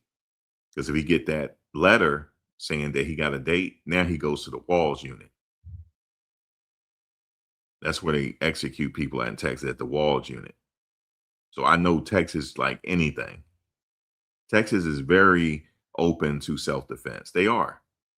But if deadly force is being used against you, you can Texas is a gun-friendly state too. You can use self-defense in Texas. You won't even go to jail. Like, for example, let's say if you're in a store, you're in a convenience store, right? and the store is getting held up and robbed at gunpoint, and the gunmen don't see you, and you use deadly force, you ain't even going to jail for that. The cops will shake you and say, "That a boy." You won't even go to jail for that. Let's say, for example, you're in Texas, since this case happened in Texas. You're walking about your way. This could be a midget for all you care. This person don't have to be bigger than you. Let's say if he has a hammer in his hand and he's swinging it at you. You pull out your gun and send him up for his judgment. He won't get arrested. You get it? You won't get arrested. They'll say it's unfortunate that you had to do that. They'll take your information. They'll probably take the gun just for investigative purposes and eventually give you a firearm back. You won't go to jail. They probably question you, but other than that, you ain't gonna get no time for that.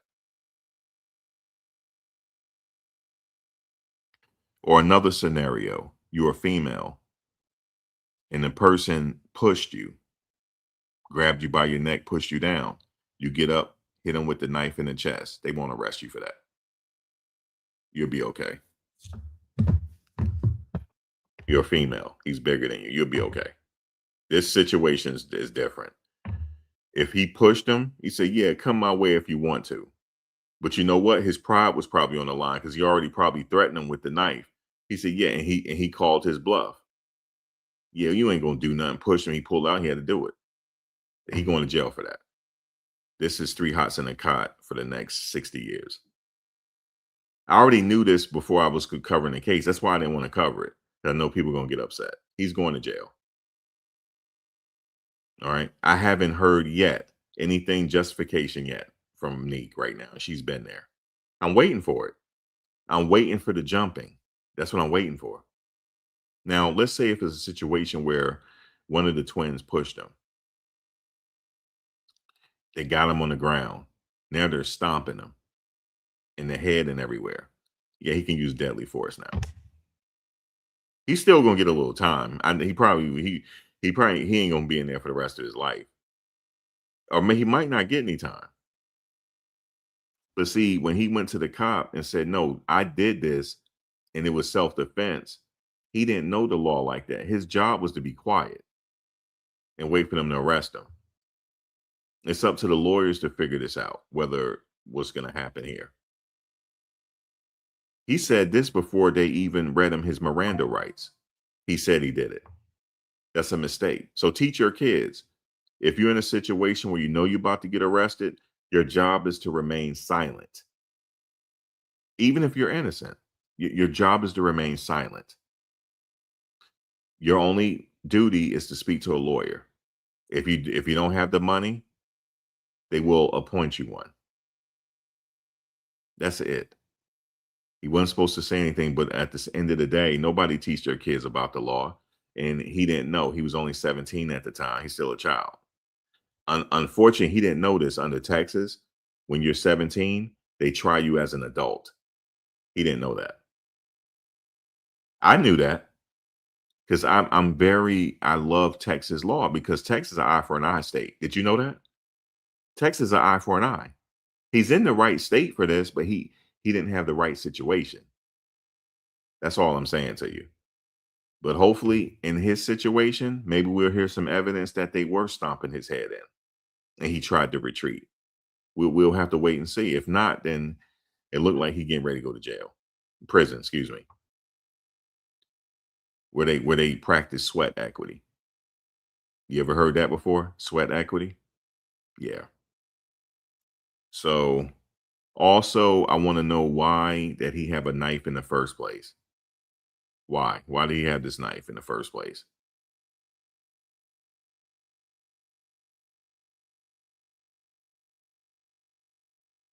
You said Carmelo isn't 5'9". He's at least, see, I don't know what people are saying. I don't know how tall he is. He didn't have no scars from what I've read, Ryan, from the booking photo. He had no scars. I mean, I would at least see some blood coming from his nose or his ears or something. Because you get stomped in the head, something will happen. Yeah, they should have witnesses if he was jumped. So we're going to wait and see. This case is just getting started. It's getting heated up. So we're going to see if multiple people are jumping and stomping them. And then from there, we'll go from there. But as what she's saying right now, I don't see it. I'm waiting for her to say it. So let's continue with Neek. She has seen, and so then they wanted to know, like, okay, so have you seen kids that are from other schools go onto other tents? And she said, yes, she's seen that. So then they said, because track meets are long, they're drawn out, there's a lot of walking around, and it is common, like kids do go and talk to their friends, especially if they have buddies at other schools, they'll go and talk to them. She said, correct. And if they know someone from another school, they sit and talk to them. She said, correct. Did you know Centennial didn't have a tent? And I think she says she didn't. It wouldn't make sense to go under another tent to get out of the rain. And then it says that they have male and female athletes. And then it said Austin was very good football player. He was a linebacker on average. And they were trying to figure out like how big he was. Like they were trying to get her to compare how big Austin was based on like positions that people play in football. So I'm not a sports person, but I guess certain positions you're bigger. Child, I don't know nothing about football, but they was going through the list of 6 foot, 200 pounds. That's like linebacker. Linebacker. You also could be a running back too. They could be a running back, linebacker. Let me see, 6 feet, 200 in high school. Linebacker, running back, tight end, things of that nature. But that's not, I don't care about all of that. I want to know, did they use deadly force against this young man? If so, then sorry to tell y'all, he going home if they use deadly force against him. But the thing is, it's a gray area because if they can prove that he provoked them, like, yeah, come over here if you want some. I got some for your ass. Come over here for a second. He can't do that. Okay. You said funny how we could pick and choose to add whatever. No, we already read the law. You probably wasn't here when I read the law. We going by the law. We're not going by the feelings that people have. Because you don't know him. Like, is this a family member of yours? Let us know. And if it is a family member, give us some insight on this. Maybe you can give us some insight on this situation and also give us some insight on why he had a knife that day. Why does a child bring a knife to a track meet? That's a problem. Okay. We're going by the law here. Okay. The law, we are there's 12 men and women of the jury, right? We are the 13th juror. Okay. We are taking the feelings out of this situation.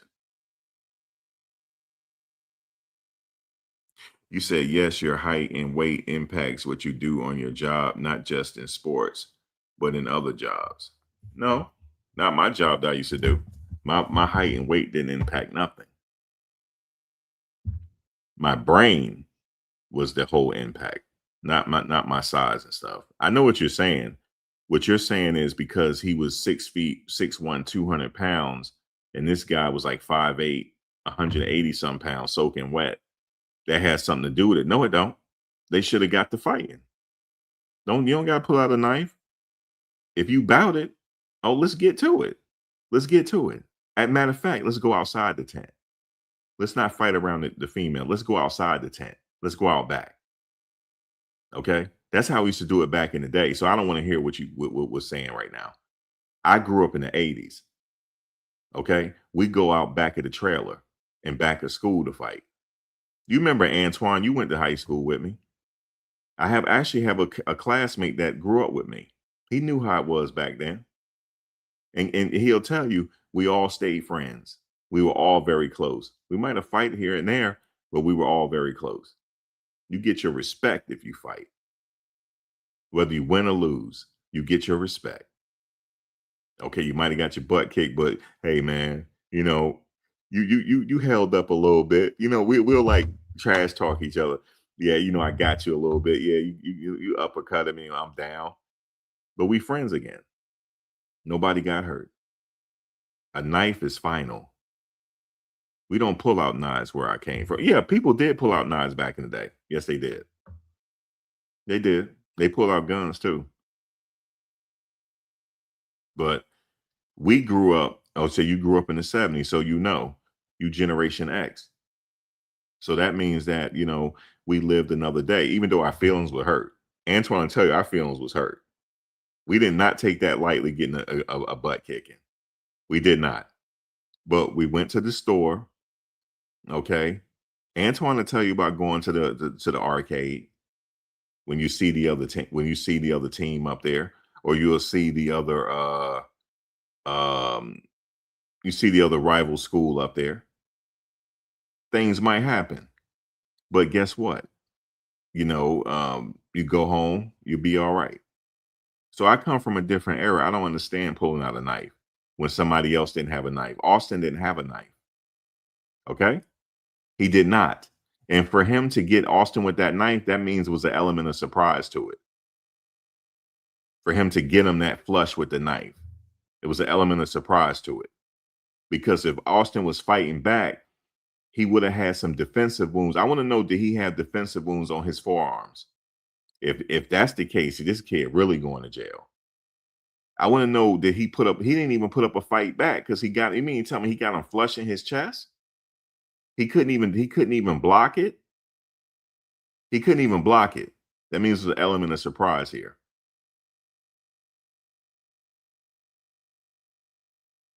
Did he make a mistake? Yeah, he probably, he testing the kid and this and that. And, he probably shouldn't have did that. Like I said, I'm in agreement with you. He should have kept his hands to himself. Okay. I'm in agreement with y'all. He should have kept his hands. I'm talking about Austin. He should have kept his hands to it. But the thing is, that's not what the law says. Was Austin acting in a manner where it was deadly? Pushing someone is not deadly. Okay? Slapping somebody up across the face is not deadly. I want to know, did he put Carmelo Anthony in a chokehold and start beating his brains out? Yes, now it's justified. In order for Carmelo in this situation, since he used deadly force, the other one had to have committed some type of force that could have killed Carmelo. If they don't have that, I don't want to hear that he had to act in a split second. I don't want to hear that. He could have acted in a split second and got the fighting. All you gotta do is put your fist up. Now he probably thinking in his mind, like, damn, this dude about to he about to really serve me. 6 feet, 200 pounds, football player. That would have been a crazy fight. That don't even sound like a fair fight. He probably was thinking that. So it's, but then he probably thought the guy was getting the best of him, right? Oh, it's self-defense. No, it's not self-defense. Even if the guy getting the best of you, slapping you around is this and that ain't getting the best of you. Choking you out and you losing consciousness and you stab, then that's what I'm talking about. Or you getting stomped out by several people. So that's what I want to hear. That's it. Everything else just fluff to me. I just want to know, did they have deadly force on Carmelo first? That's what I want to know. And did he try to retrieve or anything? He don't really have to retrieve, actually. They just had to try to use deadly force on him, or attempt to use deadly force on him. Pushing and stuff don't count. That's just getting your feelings hurt because they punking him in front of all the girls in there. I know what it was. He getting punked up in there. Okay? He getting punked up in there and they doing it. That's probably what it was. Like, I'm gonna get him. But then after the fact, he thought about it. Like, let me go to the yeah, it was self-defense. It was self-defense. I did it. It was self-defense. He doing that because he's trying to get himself out of it at this point, because shit don't hit the fan. Yeah, it was self-defense. Well, we don't know if it was self-defense. You should have just been quiet about it. So that's all. Was it self-defense or not? Was it justified to use deadly force? That means that Austin Metcalf had to use deadly force. He had to grab him against the neck or something. So this situation is what it is here. This ain't got nothing to do. I know people are trying to bring up the 14-year-old case. This ain't got nothing to do with that. That situation I see. That situation shouldn't have happened. It wasn't no reason why a 14-year-old should get shot behind the back. No reason. But what has to happen is it's the family fault at this point because nothing has been done yet. Now, what you mean by that, Max? If that was my son, somebody would have been 6 feet under right now. Whoever did it would have been 6 feet under. I promise you. Okay? This situation doesn't call for it. This situation would seem like it was a little fist fight. You said Austin Metcalf was tent security. That don't even make sense. There ain't no such thing as tent security. He was invited there. He wasn't supposed to be there, but they invited him to show support for the team. He wasn't tent security. What he should have did was went to go get a coach or a grown adult to say, hey, this kid is in our tent. He's not supposed to be here. Go get an adult and let the adult handle it. And if the adult couldn't handle it, that's when the police gets called. That's it. But I know how teenagers are. They full of testosterone. Yeah, MF, I ain't going nowhere. That's what time it is right now. I'm not going nowhere out of this MF intent. Okay? And you ain't gonna do nothing about it. Oh, yeah, I ain't gonna do nothing about it. Yeah, you ain't gonna do nothing about it. You better not step no closer because I got something for you. I got something for you. So if you know better, you better take your self back over there. And then Austin, football player and all that, tough guy. He's like, oh yeah, you're not gonna sit up here and punk me in front of my girls, punk me in front of my team, and push them. Boom, stabbed in the chest. Case over. He going to jail. I'm just telling y'all this. I already know what happened. Yeah, I ain't going out there. They probably said, yeah, man, first they said, hey man, you don't belong in this tent. You know what I'm saying? I don't know if they approach him the correct way though. Hey man, you don't belong in this tent. You think you can leave out of this tent? And then he could have been like, okay, yeah, I'm gonna leave out. But maybe they say, hey man, can you leave? No, I ain't leaving out this MF in tent. You ain't gonna do nothing about it. It's raining out there. You ain't gonna do nothing about it. I ain't leaving out this tent. Okay. Oh yeah, you ain't gonna leave out of this tent? Well, we're gonna get you up out of this tent. Yeah, come touch me if you want to and see what happened to you. He's going to jail, folks, if he did that. Okay. I know how these teenagers are. They hotheads. Okay. But now they want to be not hotheads when they sitting up there facing 3 hots and a cot for the next 60 years. Teach your kids the law. Teach your kids Texas penal code that I just gave you. Teach your kids that. Teach them. It's your obligation to teach your kids the law. It's your obligation. Ignorance is no justification in that courtroom right now. Okay? It's an obligation for you to teach your kids a little something about the law. Period. Okay? Talking ish back at each other. And yet he probably like, yeah, what's up, man? You want to get it? Let's get it. When Austin did that, he's supposed to put his bag down, put his fist up, and let's get it. Or tell him, let's go outside the tent and get going. Or let's go in back of the trailer trucks or something where the teachers ain't gonna be watching, and let's go get it. That's what was supposed to happen. Okay? Not that I got something in my bag for you. Okay? The jury not even taking notes. For people that supporting Karmelo, that should be troubling to you that they're not taking no notes.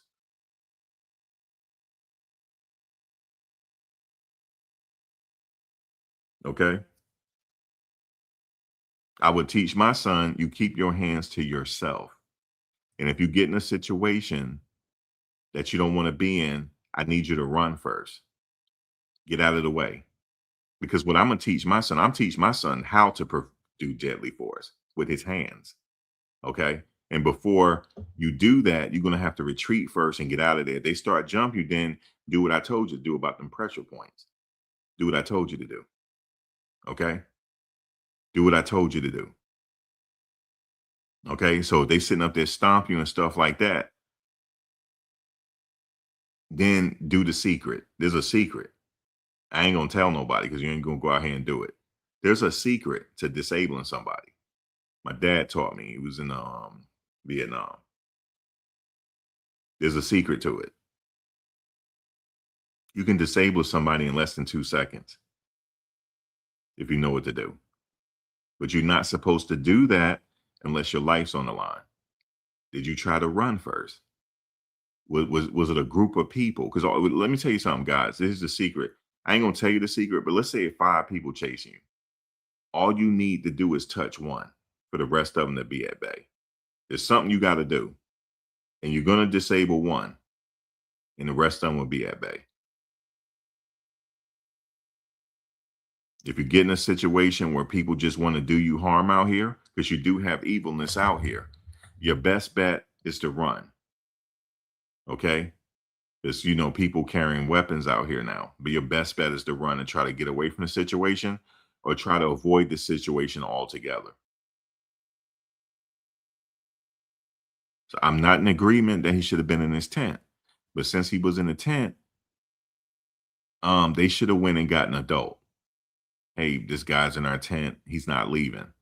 The adult was supposed to handle it. But I know what it was. They got hot-headed. It was hotheads going back and forth. I know. You're going to get out this MF in tent. Oh, no, I ain't going no. I ain't getting out this MF in tent. Make me get out the tent. Make me.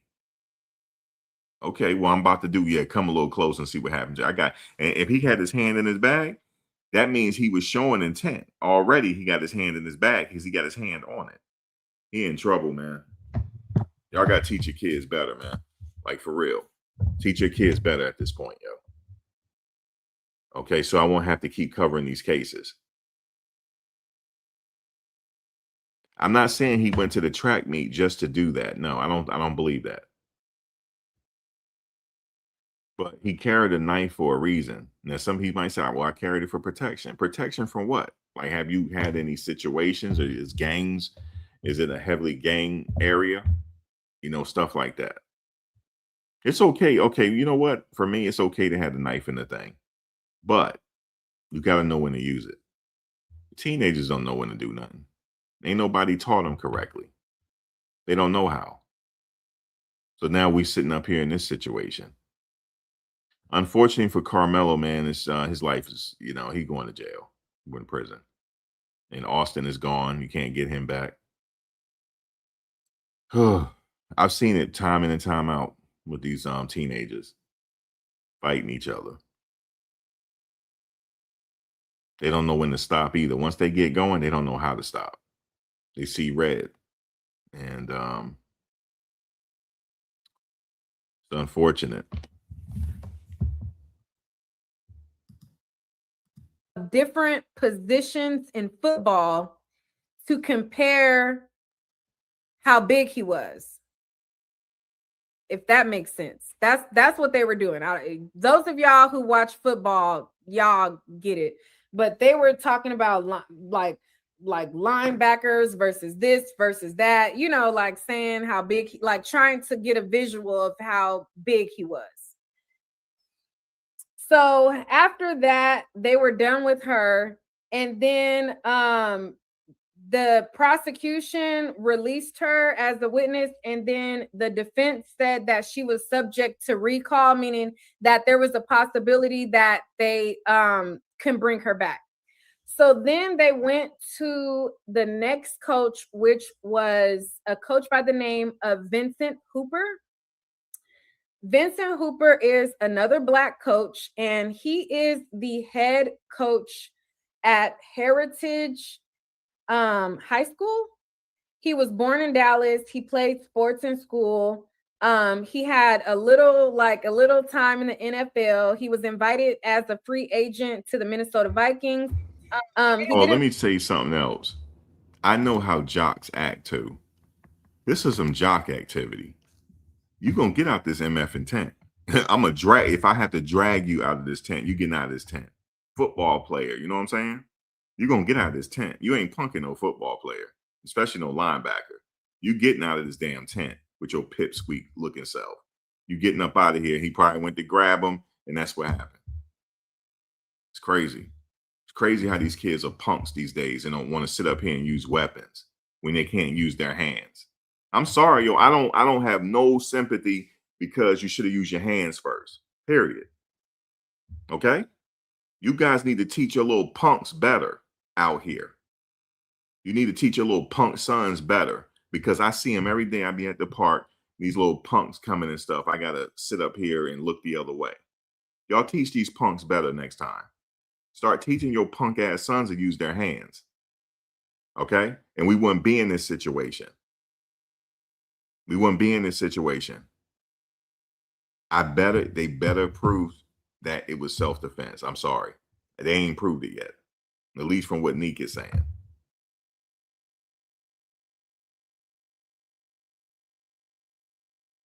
Okay, they told him that he can get on the tent to stay cool now to run. But here's the thing. I know how jocks act. You ain't supposed to be in this MF and tent. Antoine. You ain't supposed to be in this MF and tent. I don't care what no officials are saying. This is our tent. You know how it is, Antoine, back in there to trap me. We're tribal. It's tribal. You ain't gonna be in this MF and tent. Okay. Listen, I know 130-pound people. Antoine wasn't that big, but Antoine could lay you out. He wasn't the biggest in high school, but he was like a fencer and stuff. Antoine, he did other type of tricks that scared people. He was a fencer on top of it. But I ain't trying to put Antoine business out there. But Antoine wasn't the biggest guy. He is now though, but he wasn't the biggest guy in high school. But nobody messed with him. Okay, Karen Swartz, the damn Antoine. He's in the chat right now. I went to school with him. Karen Swartz to school, and all this type of stuff. Ain't nobody messed with Antoine, but he was a lot smaller in stature. Not that he is now. He's regular now, but nobody bothered him. But what I'm trying to tell you is, it's tribal. The Austin Metcalf said, "You're gonna get out this MF in 10, okay?" And well, I don't care what the official said. You ain't supposed to be here. And then Karmelo like, yeah, come over here if you want to. I got something for you. And then he ain't believe me. He went over there and pushed him. That's what happened. No, you supposed to. If Austin is putting his hands up to fight, you put your hands up to fight. That's it. Okay. So I need to know, did Austin put his hands around his neck and choke him out? That's what I need to know. That I need to know that they was mud stomping him all over the place, all in his head and everything, in his neck. Then it's justified. I know it's an emotional case, guys. I know it is, because you don't want to see this young man go to jail. Well, one man lost his life. He ain't gonna never get his life back, and he died in his twin brother's arms. Okay, he died in his twin brother's arms when it's supposed to be a damn fist fight. I don't agree with that. I agree that he should have just got his ass kicked. Okay. Just wore one. If you feel like you're supposed to be in that tent, and you listen, you're not moving me out this tent. Okay. Oh, watch me get you. Okay, but we just gonna be sitting up here fighting then. I don't agree with the fight. I think they should have been like, all right, let me get up out this tent because they wilding out. Let me leave. It could have been prevented. It really could have. I know people saying Austin should have kept his hand to himself. I get what you're saying. But it's not, he still should be here though. Pushing somebody and that don't justify getting stabbed. And it had to be an element of surprise to it. For him to get stabbed like that, did he see it coming? Or were they in the when they're in the act? He must have been in the act of doing whatever he was doing, and then he just pulled it out and got him. For him to get him clean in the chest like that.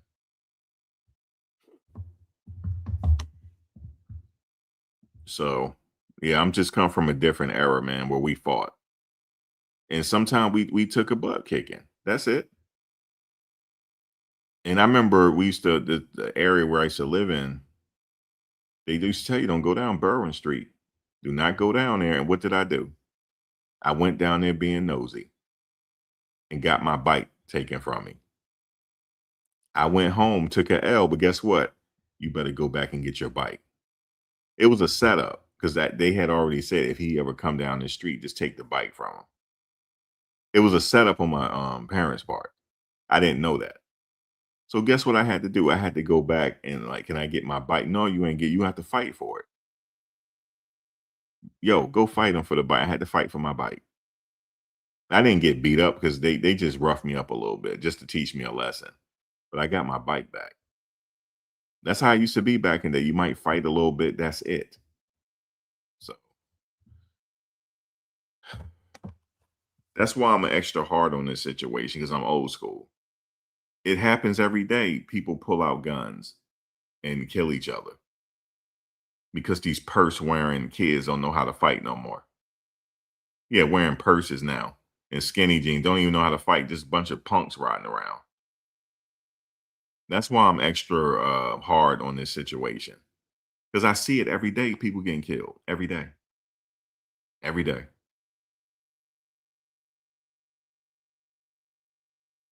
Every day. Until my cousin told me, he said, "Bro, it's a different story when they come to jail." He told me that because he had to do some time up in Georgia.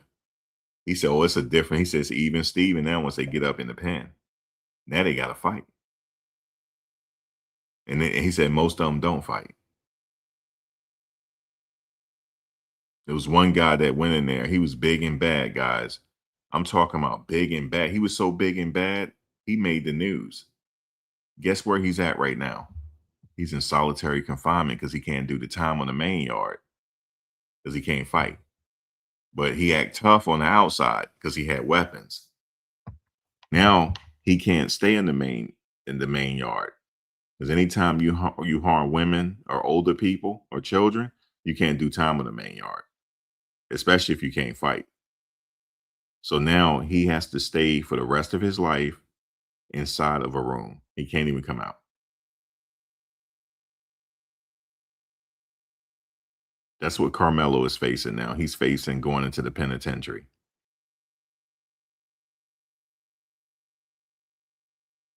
where he gonna have to fight. Okay, it's crazy.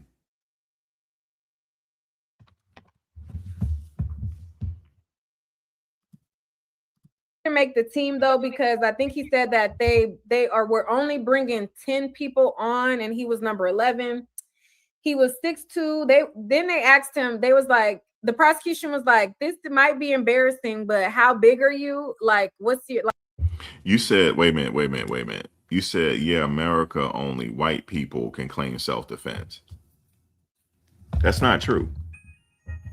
I know somebody that unfortunately, I don't want to say what he did because he's probably listening. It's a family member of mine. Oh, I'll tell you. Damn, I wish I could take this. I don't have my car. It's still getting repaired. Yeah, he claimed self defense. And they took him down for questioning just because he clipped two people. He didn't kill him, he clipped them. One is in a would never be the same again. Lucky they live. But they took him down for question. They shook his hand and be like, yo, we gotta take your firearm for a minute. He said, yeah. He said, just pending investigation. He said, yeah, but we'll give it back to you. He said, man, have a good one, man. He said, you need a ride home? He said, nah, so my girl came. He said, all right, but we'll give you a ride home. You need anything to eat? Mm-mm. He's a person of color. Flip the script. He said, we weren't here when it happened, so we just had to take you down for question. But he said, we're gonna let you go. He said, we'll take you home afterwards. He said, we just need your statement. Actually, they needed a statement from him. That's all they needed. You said thought so? No, I'm saying it's my boy that I'm telling you the story. He's black. You said only white people claim self-defense. I'm telling you that's not true. You just don't live in the South. In the South, everybody carry guns down there. And if it's justified, yeah, it's justified. You don't have to do no time. Everybody know that. It don't matter what color you are.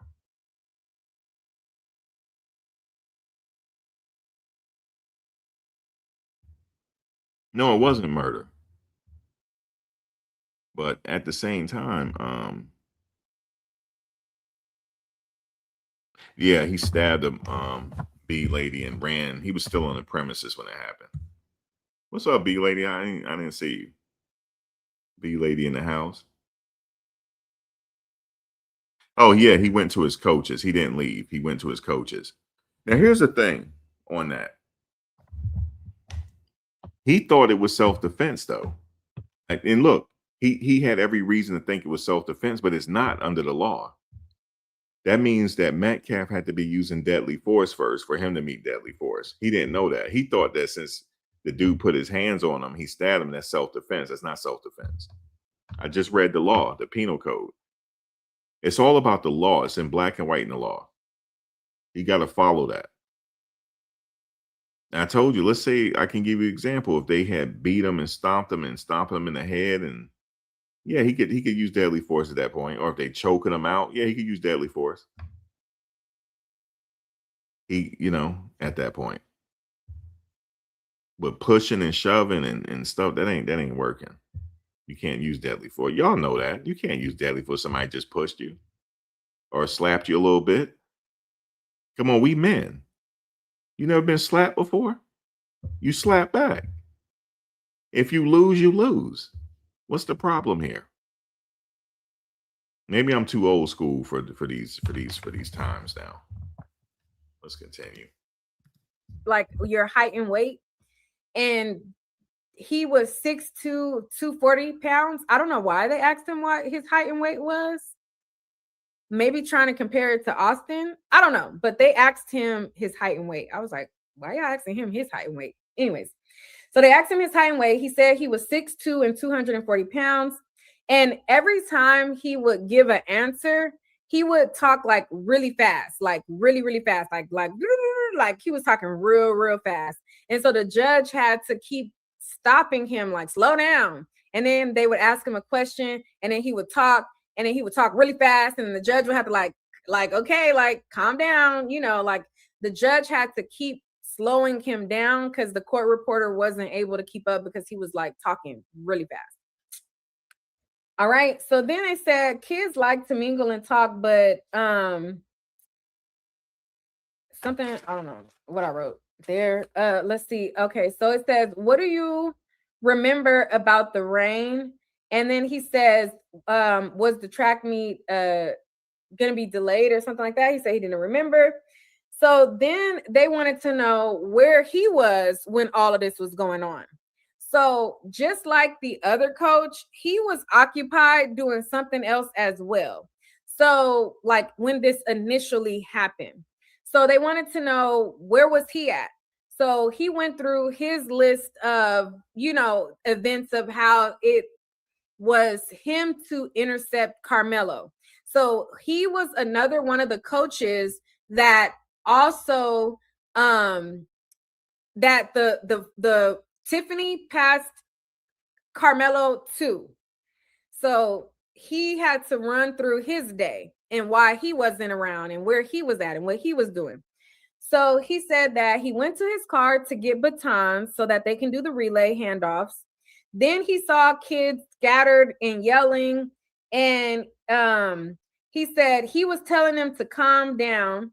And when he was telling all the kids to calm down, they were saying he stabbed him.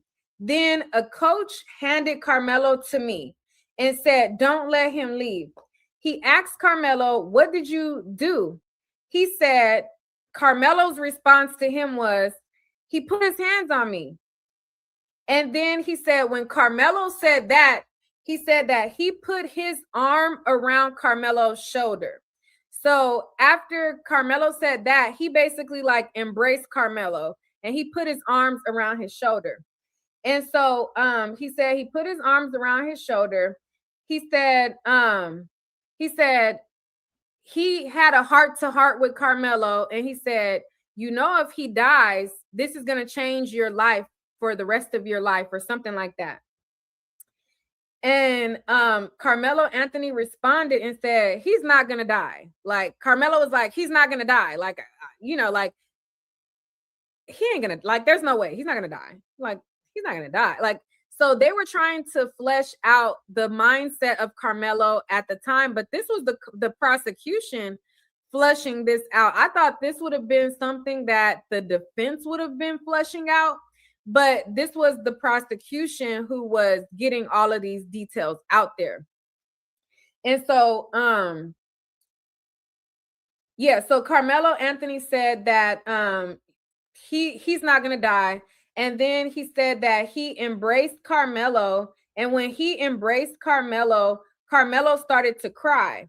He said at that point, he handed him off to a Centennial coach. And then he says, it starts ringing a bell when he's seen the twin brother and he saw an African American kid run after Carmelo. He said, an African American kid said, he stabbed my brother.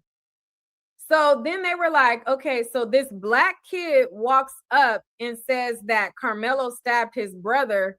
Like, he's not, like, obviously the black kid is not Austin's brother. So what did you understand that to mean? Because obviously he's not his real brother. That's kind of what the prosecution was trying to show, that a black boy is calling Austin his brother.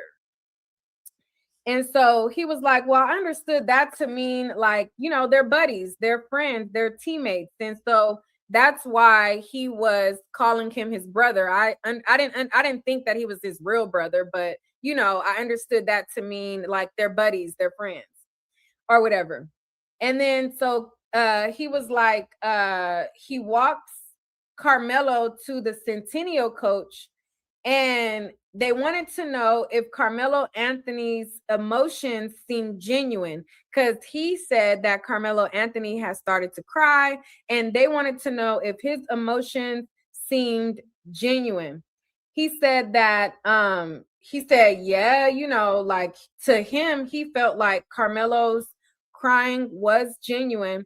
He said the young man said that he's not gonna die.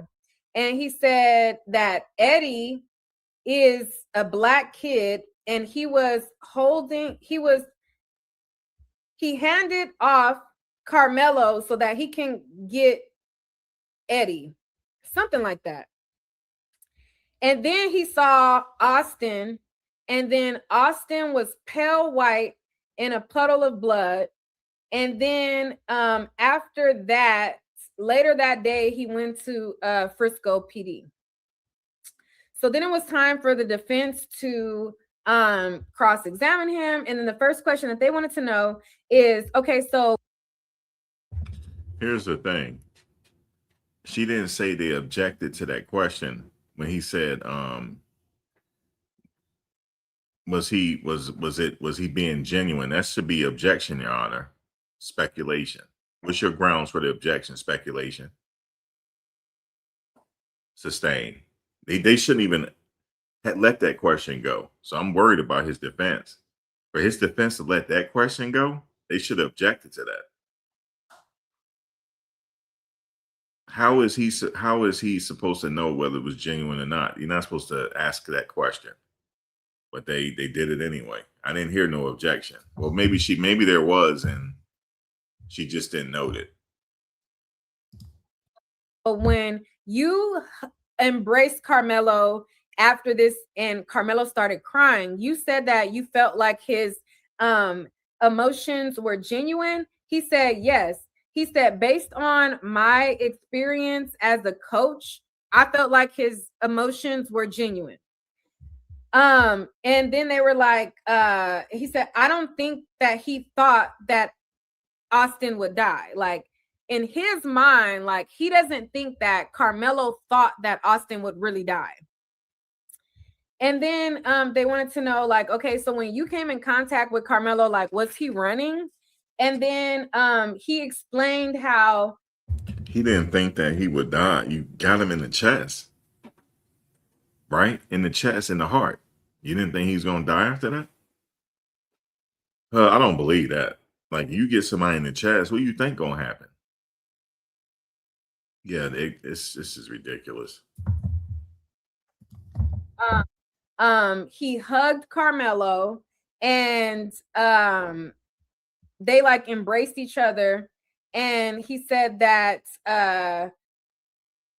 he had walked off to see something else, and when he like briefly walked away from Carmelo to, I think, check another student or something, then he walked back to Carmelo, and Carmelo did not leave. like he didn't like run away anywhere. Like he waited for him right there. So they were trying to prove that Karmelo wasn't trying to run and escape, because when the prosecution, they did their opening statement, they made it seem like Karmelo was trying to escape. He was trying to get away. He was trying to avoid, getting caught. And so, Yeah, I'm okay with that. Okay, he didn't try to run, but see, he thought maybe he was thinking it was self-defense, but it's not though.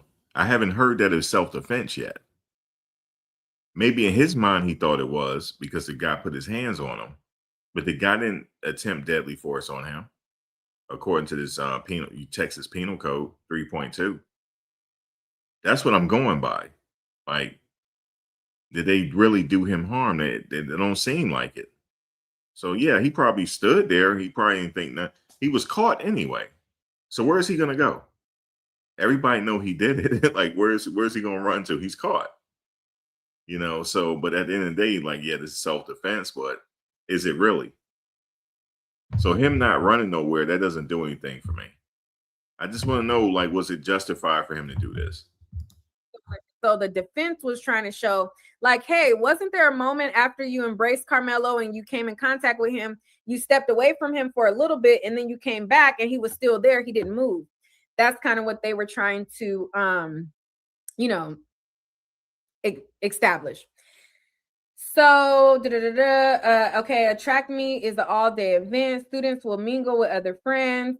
They were asking him, like, will students mingle with other friends? He said, yes, sir, they will do that, but we try to keep that from happening, but it's not unusual. It was raining and students were getting from out the rain. That's the question that the defense asked, and he said, yes, sir. And he says, you comforted Karmelo, and he said, yes, sir. So that was the end of his testimony. Then the next witness was Joshua Rugman. He was a white coach. He was the defense coordinator for the football team. He was born in Houston. He joined the military. He played football in high school. He was a 100% disabled veteran after he left the military. And they wanted to know about, like, his POV of track meets and, the culture and all of those things like that. This is the coach that rendered aid to Austin. So when Austin had got stabbed and he was laying on the bleachers, he ran over with another coach, a coach Thayer, and he ran over. Thayer called 911. He took off his jacket, and when he took off his jacket, he started to use his jacket to put pressure onto the wound. So they wanted to flesh out, like, how all of that happened. And so it said that okay, so a part of, like, the job and the track meets is to stay close proximity, is to stay close to the team tent and keep an eye out and make sure that things are running smooth. Then they wanted to know how big he was. So they were like, so how tall and big are you? Okay. So he said that he's 6'4", 260 pounds. And he said that on the day that this happened, he was waiting for the field events to start. So they said, did you have boys and girls under the tent? He said, yes, sir. They wanted to know what the weather was like. He said it was drizzly out, not a hard rain. There was enough. He said it wasn't like a hard rain, but it was raining enough where I needed to put on my jacket. I had on a rain jacket and I also had my hood up. So they wanted to know where he was at. So he was like, okay, so on the bleachers, okay, so so like when you first walk on the bleachers, right? The very first rail on the bleachers. And then after the rail, the first rail is all the seats. Him and another coach was, like, slightly off to the side at that rail, the closest, like the rail that like separates that starts the bleacher. They were on they were talking on the rail, and then the kids were slightly back into the side of them in the tent. All right. So he explained where he was positioned at. And they wanted to know, okay, so the whole time that you were at standing in your position where you were, did you see any commotion going on? Did you see anything to alert you that, there was an incident happening, anything like that? He said that he never saw any commotion until after the stabbing. So like all the way leading up to the stabbing, like whatever words that they had exchanged or whatever, he says that he never heard anything, and he wasn't that far away, but he didn't hear anything until he started to see all of the commotion with the kids and all of them, running around and everything like that. Once he saw the commotion, he saw that Austin was wounded. He immediately ran to him, and then they showed the video of him. And then they were like, they showed a video, and they were like, okay, so which one is you? And then they pointed out which one he was, and it showed that he was the one that, like, as soon as there was commotion, he immediately ran to Austin. And as he's running, you can see him taking his jacket off, and he's immediately running and taking his jacket off while he's running so that he can use his jacket to like do his compressions or compact the wound or something like that, he was saying. And basically the reason why he knew what to do and what to spring into action is because he's an Army veteran. He said that he was in the military, and there was several times that he was blown up. Okay, he said, I was blown up several times, and he knew, like, just what to do. Like he was in a what did he say, like a buggy? What's the call? He didn't say buggy, but he was in, like a military car, and it got blown up, but maybe a Humvee or something like that. He was okay. And then he was in a house that got blown up, but because of these different blow-ups, like he was 100% veteran. And with the knowledge that he has as a veteran, he knew what to do to spring into action to, compact the wound and put pressure on the wound and all of those things. Y'all saying Humvee? Maybe it was Humvee. I'm saying, I know it wasn't buggy though. He said a name. It might have been Humvee. All right. So after that, okay. So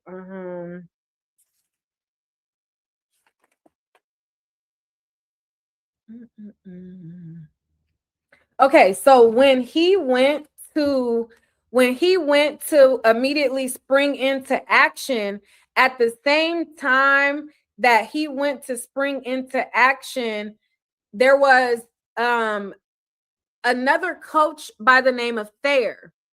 Coach Thayer called 911. So while he's administering aid, all of the kids are hysterical. Coach Thayer calls 911. So they wanted to know, like, okay, so you put pressure on the wound. He said that he yelled and called to Thayer to call 911. Somebody came up behind him. He said that it was his brother saying, oh, wait. Yeah, somebody was saying that it was his brother. They were saying it was on location, the blood. He said he knew it was bad because it wasn't a lot of blood that was exiting. The blood was staying internal.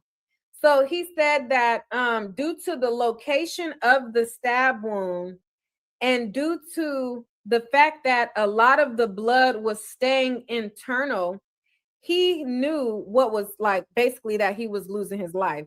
And he said you can see the color in his face start to drain. And he eventually realized that there was no post. So they did CPR on him. He wasn't breathing, but he was doing agonal breathing. And so they said that, I guess, agonal breathing is when you're taking your last breath and you're not really breathing. but you're taking your last breath, but people think that you're breathing. So I guess at one point he was taking his last breath, and when they did the 911 call, he didn't want to like give them false hope. So he like let them think that he was breathing still or something like that. So they wanted to know how long did it take the paramedics to get there. It took them about 10 minutes to arrive. And he said that after all of it happened, he stayed with all of the kids so that they can talk it out and kind of like talk through like what had just happened. After that, they played the 911 call. Whew, this 911 call was intense. So they entered into the 911 call, into the exhibit, and the 911 call was initiated by Coach Thayer. And in the 911 call, it was a 7 minutes. I looked at the timestamp of the call. It was 7 minutes and 27 seconds. It stopped a little bit before 27 seconds. I think it stopped at like 7 minutes and 19-second mark was the actual duration, but the full thing, the timestamp was 7 minutes, 27 seconds. Anyways, so they call the paramedics and they say, you can hear kids in the background yelling and they were hysterical. Okay. They said that they were on the visitor side bleacher. They have an Army vet doing compression rooms. They wanted to know if the victim was breathing. They said, no, he's not breathing. He's stabbed in the chest. So while he's talking to the paramedics and they're asking him, like, is he breathing? You hear in the background, you hear a bunch of kids and they're just hysterical, like completely losing their minds. Okay. They're hysterical. They're freaking out. You can hear them frantic in the back. And the coach there, he was calm. He wasn't, he was calm. But everybody else in the background, they were hysterical. Like they were losing it in the background. So, so you hear them, you hear the other coach. So while Coach Thayer is calling, you hear the coach that was on the witness stand, you hear him in the audio. And so he starts telling Austin, stay with me, stay with me. He was like, stay with me, Austin. So you hear him like they're doing chest compressions, and he's telling Austin, like, stay with me, or whatever. And then he said, the other coach said, his eyes are rolling in the back of his head. As soon as they said his eyes were rolling in the back of his head, all you heard was Austin's family bawling, crying. You heard sniffles, they're crying. I looked over at the jury because I wanted to see like how they were taking it. And one juror, he was in the back, like, like his eyes wasn't bucked. It wasn't that bucked, but he was kind of like. Another juror, she was getting choked up. She didn't cry, but I can see her like she was like trying to like compose herself, keep herself from crying. You could tell she was shook.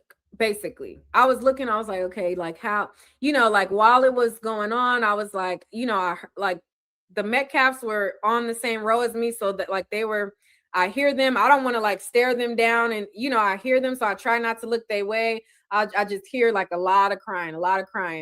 And then, I'm looking at the jurors and I'm trying to see like, how they're taking it. And most of them had like poker face, like you couldn't really read what they were feeling or thinking or try to get a read on it. But some of them, you can tell, like, they were trying to, like, listen, but it was like, you know, one of those things. All right. So I put a note and I said, Austin family is crying. So the audio continues to play, and you hear the coach saying, come on, like, fight, come on, like that. And then the operator says, is the knife still in his chest? And they say no.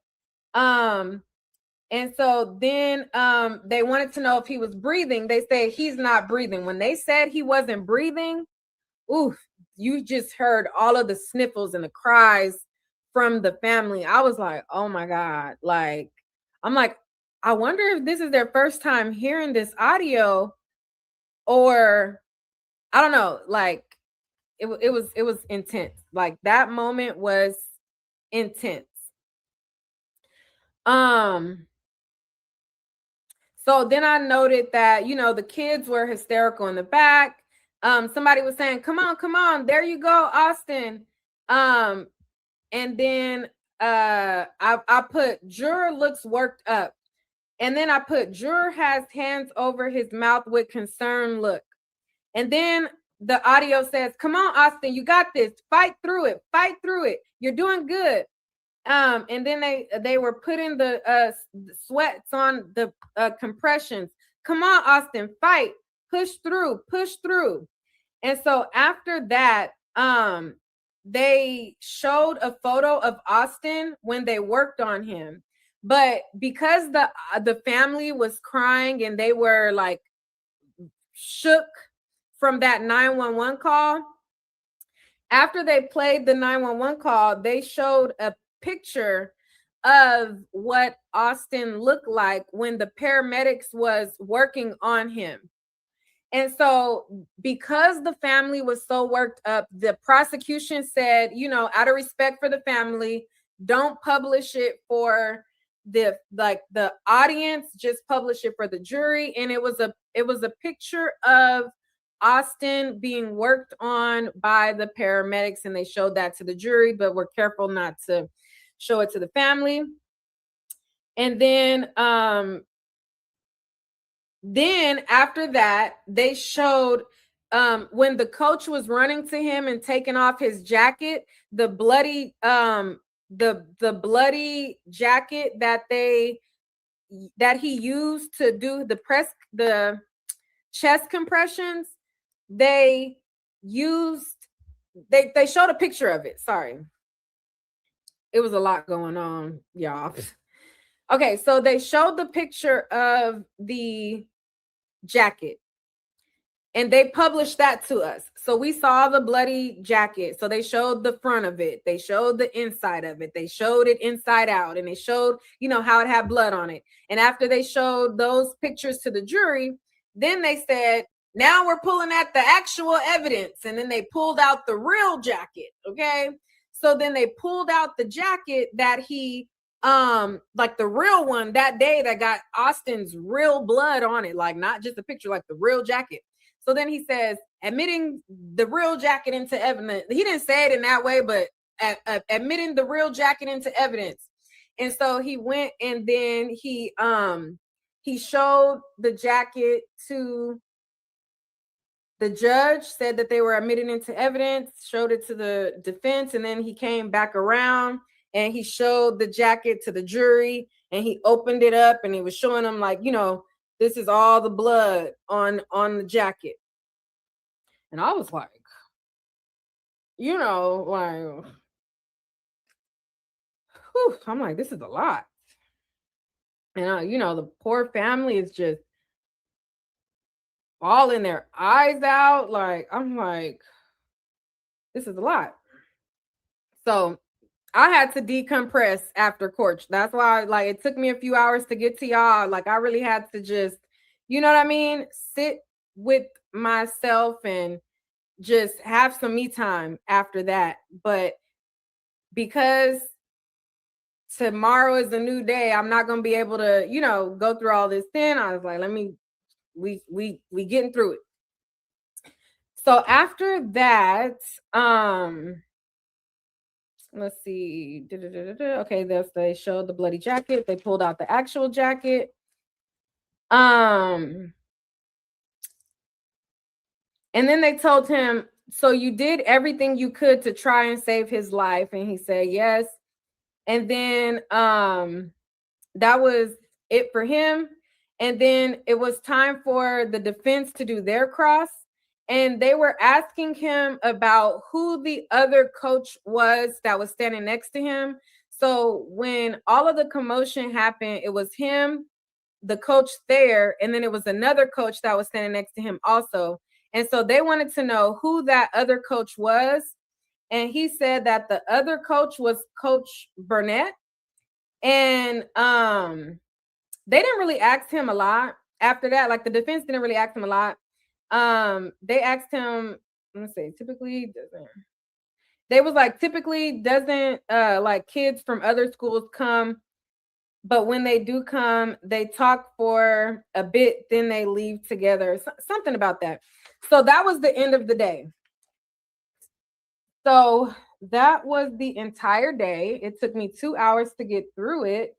That was Okay, so what we're gonna do is we'll come back later because she's gonna come back and give a summary on what happened today because she's currently in court right now. That was yesterday. I was just catching up. So we're gonna see. Like I said, they're still going over through the evidence. She take really good notes, so we get a gist of what's going on in court. Also, you can go to YouTube and type in Court TV and the Law and Crime Network. They actually have representatives in the court as well, so you can get an idea on different perspectives on people in the courtroom on what they're saying, especially Law and Crime Network. So I will come back with Law and Crime Network later. Yeah, so this emotional case, they said they showed the bloodstained jacket, everything. It's just crazy. Mm. It's like I feel like I've already like remotely viewed what's gonna happen. He's gonna be found guilty, man. But we're gonna have to wait. This case not over yet. We'll see. They say it's gonna last roughly about 2 weeks. Roughly about 2 weeks. You said most likely he would get 10 to 15. You think manslaughter? You think he looking at 10 to 15? I don't know, Ryan. He in Texas. Them judges don't play there. So we'll see. We'll see what he get convicted of. Is going to be first degree? Is it going to be second degree manslaughter? We'll see. We'll see what the jury does. But if he get first degree, he's done. It's over with. Second degree, it's over. He's almost. He will see the probably light of day again. Maybe. Just depends on the judge's discretion. But oh, we do have the Ryan. We got the game tonight, right? The game is tonight, so I will be streaming that later. But before that, I'll come back to see if they have some type of update on this case. But all right, guys, thank you for watching. For those that's watching on Twitter and Kick, thank you for joining. Follow me on Twitter. I mean, X account. I keep calling it Twitter, but X account. Make sure you follow me. Follow me on Kick. Because I will be having some different type of coverage. I'm headed out to the World's Cup. Well, the World's Cup is in my backyard. I'm gonna go out and tailgate, get that stuff. If the Knicks win, I'll probably be out there for that craziness because you know the National Guard gonna get called. This is gonna be crazy in the city. But watch out for my live on the live on the street content because it's going down. Only problem is I'm a little worried about going to the stadiums because all the stadiums now in the United States are on the terror watch list. And they're canceling some events, like free events where you can go watch the game in the parks and stuff like Central Park. They're canceling that because of the terror situation. So I don't know what I'm gonna do. I guess I'm going up to MetLife Stadium. And I'm trying to be up there, but it's on the watch list. So I don't know. Something tell you, Antoine, he's either getting murder 2 or manslaughter 1. If he's lucky, he'll get manslaughter. Murder 2 is a lot of time in Texas. I know, B lady. That's what I'm thinking. I'm like, I don't know. I don't know. But any way you look at it, it's going to be live because I'm going to film it. But hopefully nothing happens. But they are canceling a lot of events, though. So, but this case, I see why the judge didn't want cameras in the courtroom. For those that don't know, the judge ruled that he didn't want cameras in the courtroom. Yeah, no public viewing parties for the World Cup in the United States because they think something is getting ready to happen. Then also Monday is going to be crazy in New York City because the president is showing up. The president is showing up to the Knicks game. So you know how crazy it's going to be in New York City? It's already crazy, but then he bringing the Secret Service. Oh my God, it's going to be straight gridlock. As long as he in that stadium, it's going to be military. They're going to have military around there. It's going to be straight gridlock. Because that means then he's going to go to the Trump Tower and chill there for a minute. Yeah, traffic is going to be backed up. You can get out. I remember one time somebody said they got out of the Lincoln Tunnel. They was in the Lincoln Tunnel. They were walking around the Lincoln Tunnel, taking pictures.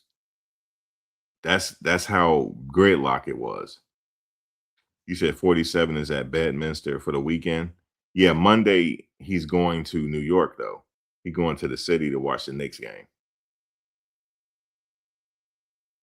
What are you doing up in Bedminster? Are you playing golf? What is he doing up there? For somebody that's older, he stay on the go, don't he? He stay on the go. He fell asleep in one of the meetings. I saw it. I shared it. That's hilarious. He's sitting there. He was leaning too. Like he was knocked out. That was hilarious. Say he was just resting his eyes. He didn't care about that meeting. That's pretty much what he was saying. He don't care about it. Let me just take a nap. But so it's gonna be gridlock in New York. Playing golf. It's gonna be gridlock in New York when he show up Monday. The trains are gonna be packed because people are gonna be waiting. They're gonna have stuff blocked off. It's gonna be crazy. You're not gonna be able to get close to the garden then. You know how the fans try to get close to the garden. That's not happening. If he comes there, the Secret Service, they're gonna have the military roped off. They will shoot you too. Them people shoot. They can shoot and talk later. So I hope nothing happens out there because the fans already going crazy. When the Secret Service come, they come shooting. They're not gonna sit up there and fight with you. They're gonna shoot you. And just to get him to safety. So it's just gonna be crazy. Hopefully nothing happens though. But it's a lot going on in the World Cup. Brazil is flying to they having a friendly on June 7th or June something. They having a friendly coming up. So the friendly is not in New Jersey, it's somewhere else. I forget what state. So you guys think the NBA Finals and the Super Bowl is mad? No, nothing beats the World Cup. Nothing. It's the world sport. That's the craziest of fans. They treat these players like gods. I'm telling you. Yeah, it's nothing like it, but it's in the United States, Canada, and Mexico. The game's official group play kicks off in Mexico City, then New Jersey. They're named. They renamed the stadium. It's hilarious. They named it New York, New Jersey MetLife Stadium. That's hilarious for the World Cup.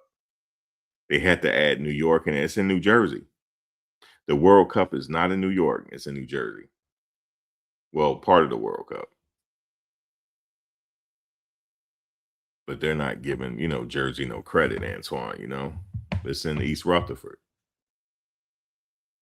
But anyway,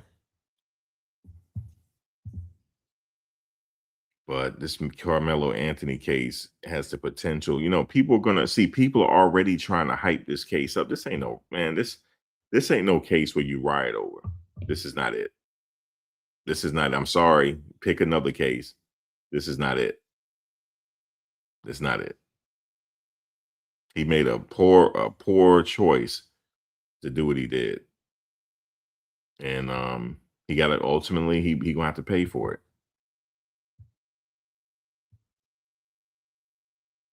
They renamed the one in Houston as well.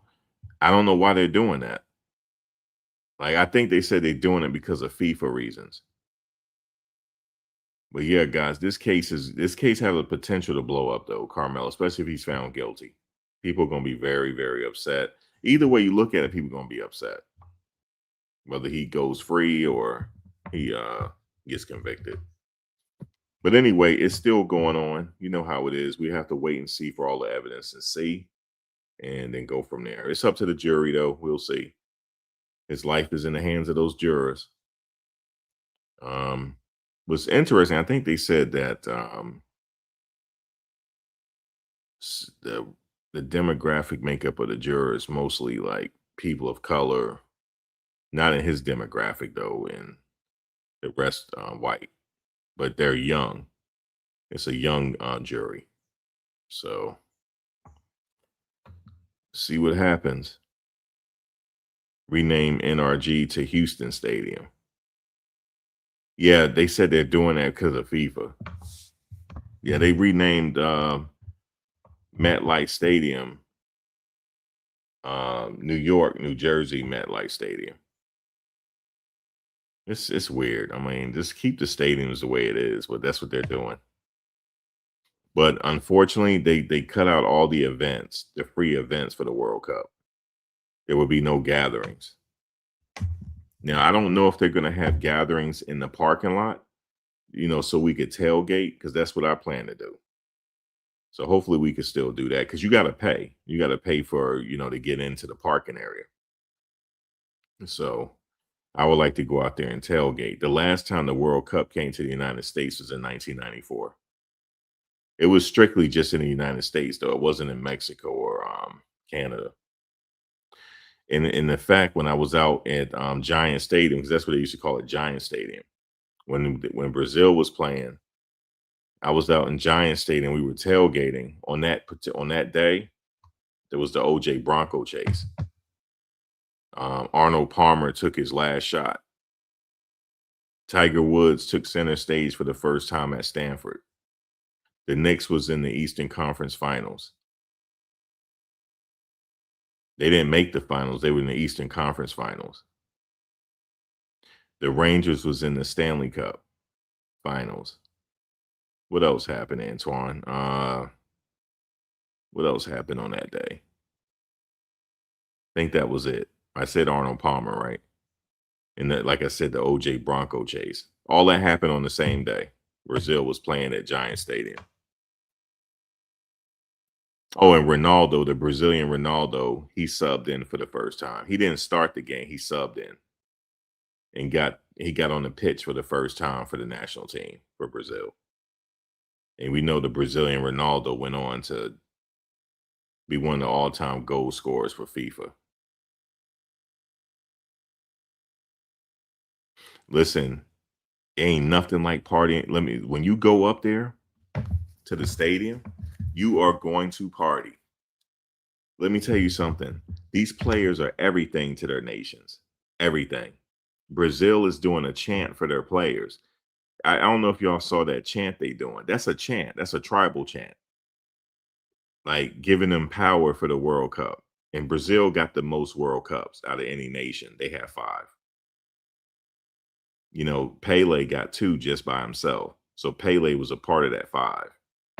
And then they won in 2002. Well, they won before 2002. Did they win in 94? Yes. They won in 94, didn't they, Antoine? Brazil. They won in 94. I believe it was at the Rose Bowl. They won in 94. They won in 2002. They won twice with Pele. So they got 5. But when it comes to soccer, like the gold standard is Pele and Maradona. They're the gold standard, like as far as the GOATs. And according to Brazil now, it's Neymar. They call him the GOAT. So yeah, they love their players. Like it's different from football. Brazil, the whole country stops when the Samba boys take the pitch. Tell them, Antoine, when the Samba boys take the pitch. When the Samba boys take the pitch, the whole country stops. People don't even go to work, guys. They don't go to work just to see the Samba boys play. It's called Samba. They call it Samba. Their style is Samba football. You said be careful this summer. I got to be careful when I go walk at the house in a little minute. I got to be careful. All right. I can't live my life like that. Whenever God ready for me, he ready for me. And I trust in the Lord. That's it, Jay Newt. Jay Newt, I have to do it like that. Brazil beat Italy in 1994. Thank you. Was it at the Rose Bowl, Antoine? Antoine, I don't know what's up with your memory, dog. He got a really good memory. He's not even Googling this shit. Like when I'm just having concept, Antoine, when was it? He said 94, they beat Italy. Yeah, it was at the Rose Bowl. Thank you. See, I told y'all he not Googling it. He just remembers. He been like that since I known him in high school. I don't even think he studied for a damn test. I don't know what you call that. Even though people used to copy off of him, he don't know. Don't tell him. He used to copy off of him and shit. Especially when he was up in Mr. He probably don't think it's funny. Antoine used to get finished before everybody, right? Mr. Gill class. And then remember Mr. Gill called us all? And bro, Mr. Gill is like a laid back dude. He was like a throwback. He was like a throwback from the 1950s. The way he dressed from the 1950s and 60s. He said, y'all gonna pay for this. He said, I know what y'all did. And that's all he had to tell us. We respected him to the point like, all right, well, we'll take the test over again. He said, all right, good choice. Man. Yeah, his memory is second to none. So yes, it was in Rose Bowl. Brazil won. Ronaldo was there, right, Ant? Yeah, he was there. He was a kid then. He was only like 17, 18. And he subbed in for he subbed in. He didn't start the World Cup. He subbed in. He was an alternate. No, not an alternate. He was on the team, but yep, the game came down to penalty kicks. Thank you. It did.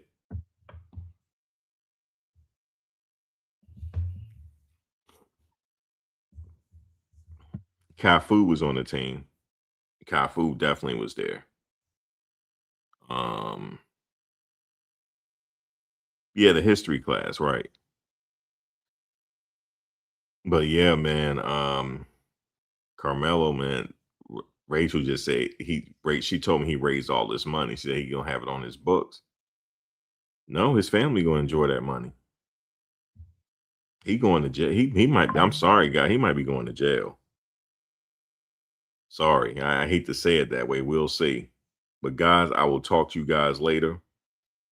And actually, I'm gonna talk to you when I'm gonna see when she coming back. I'll talk to see what she can tell us about court today.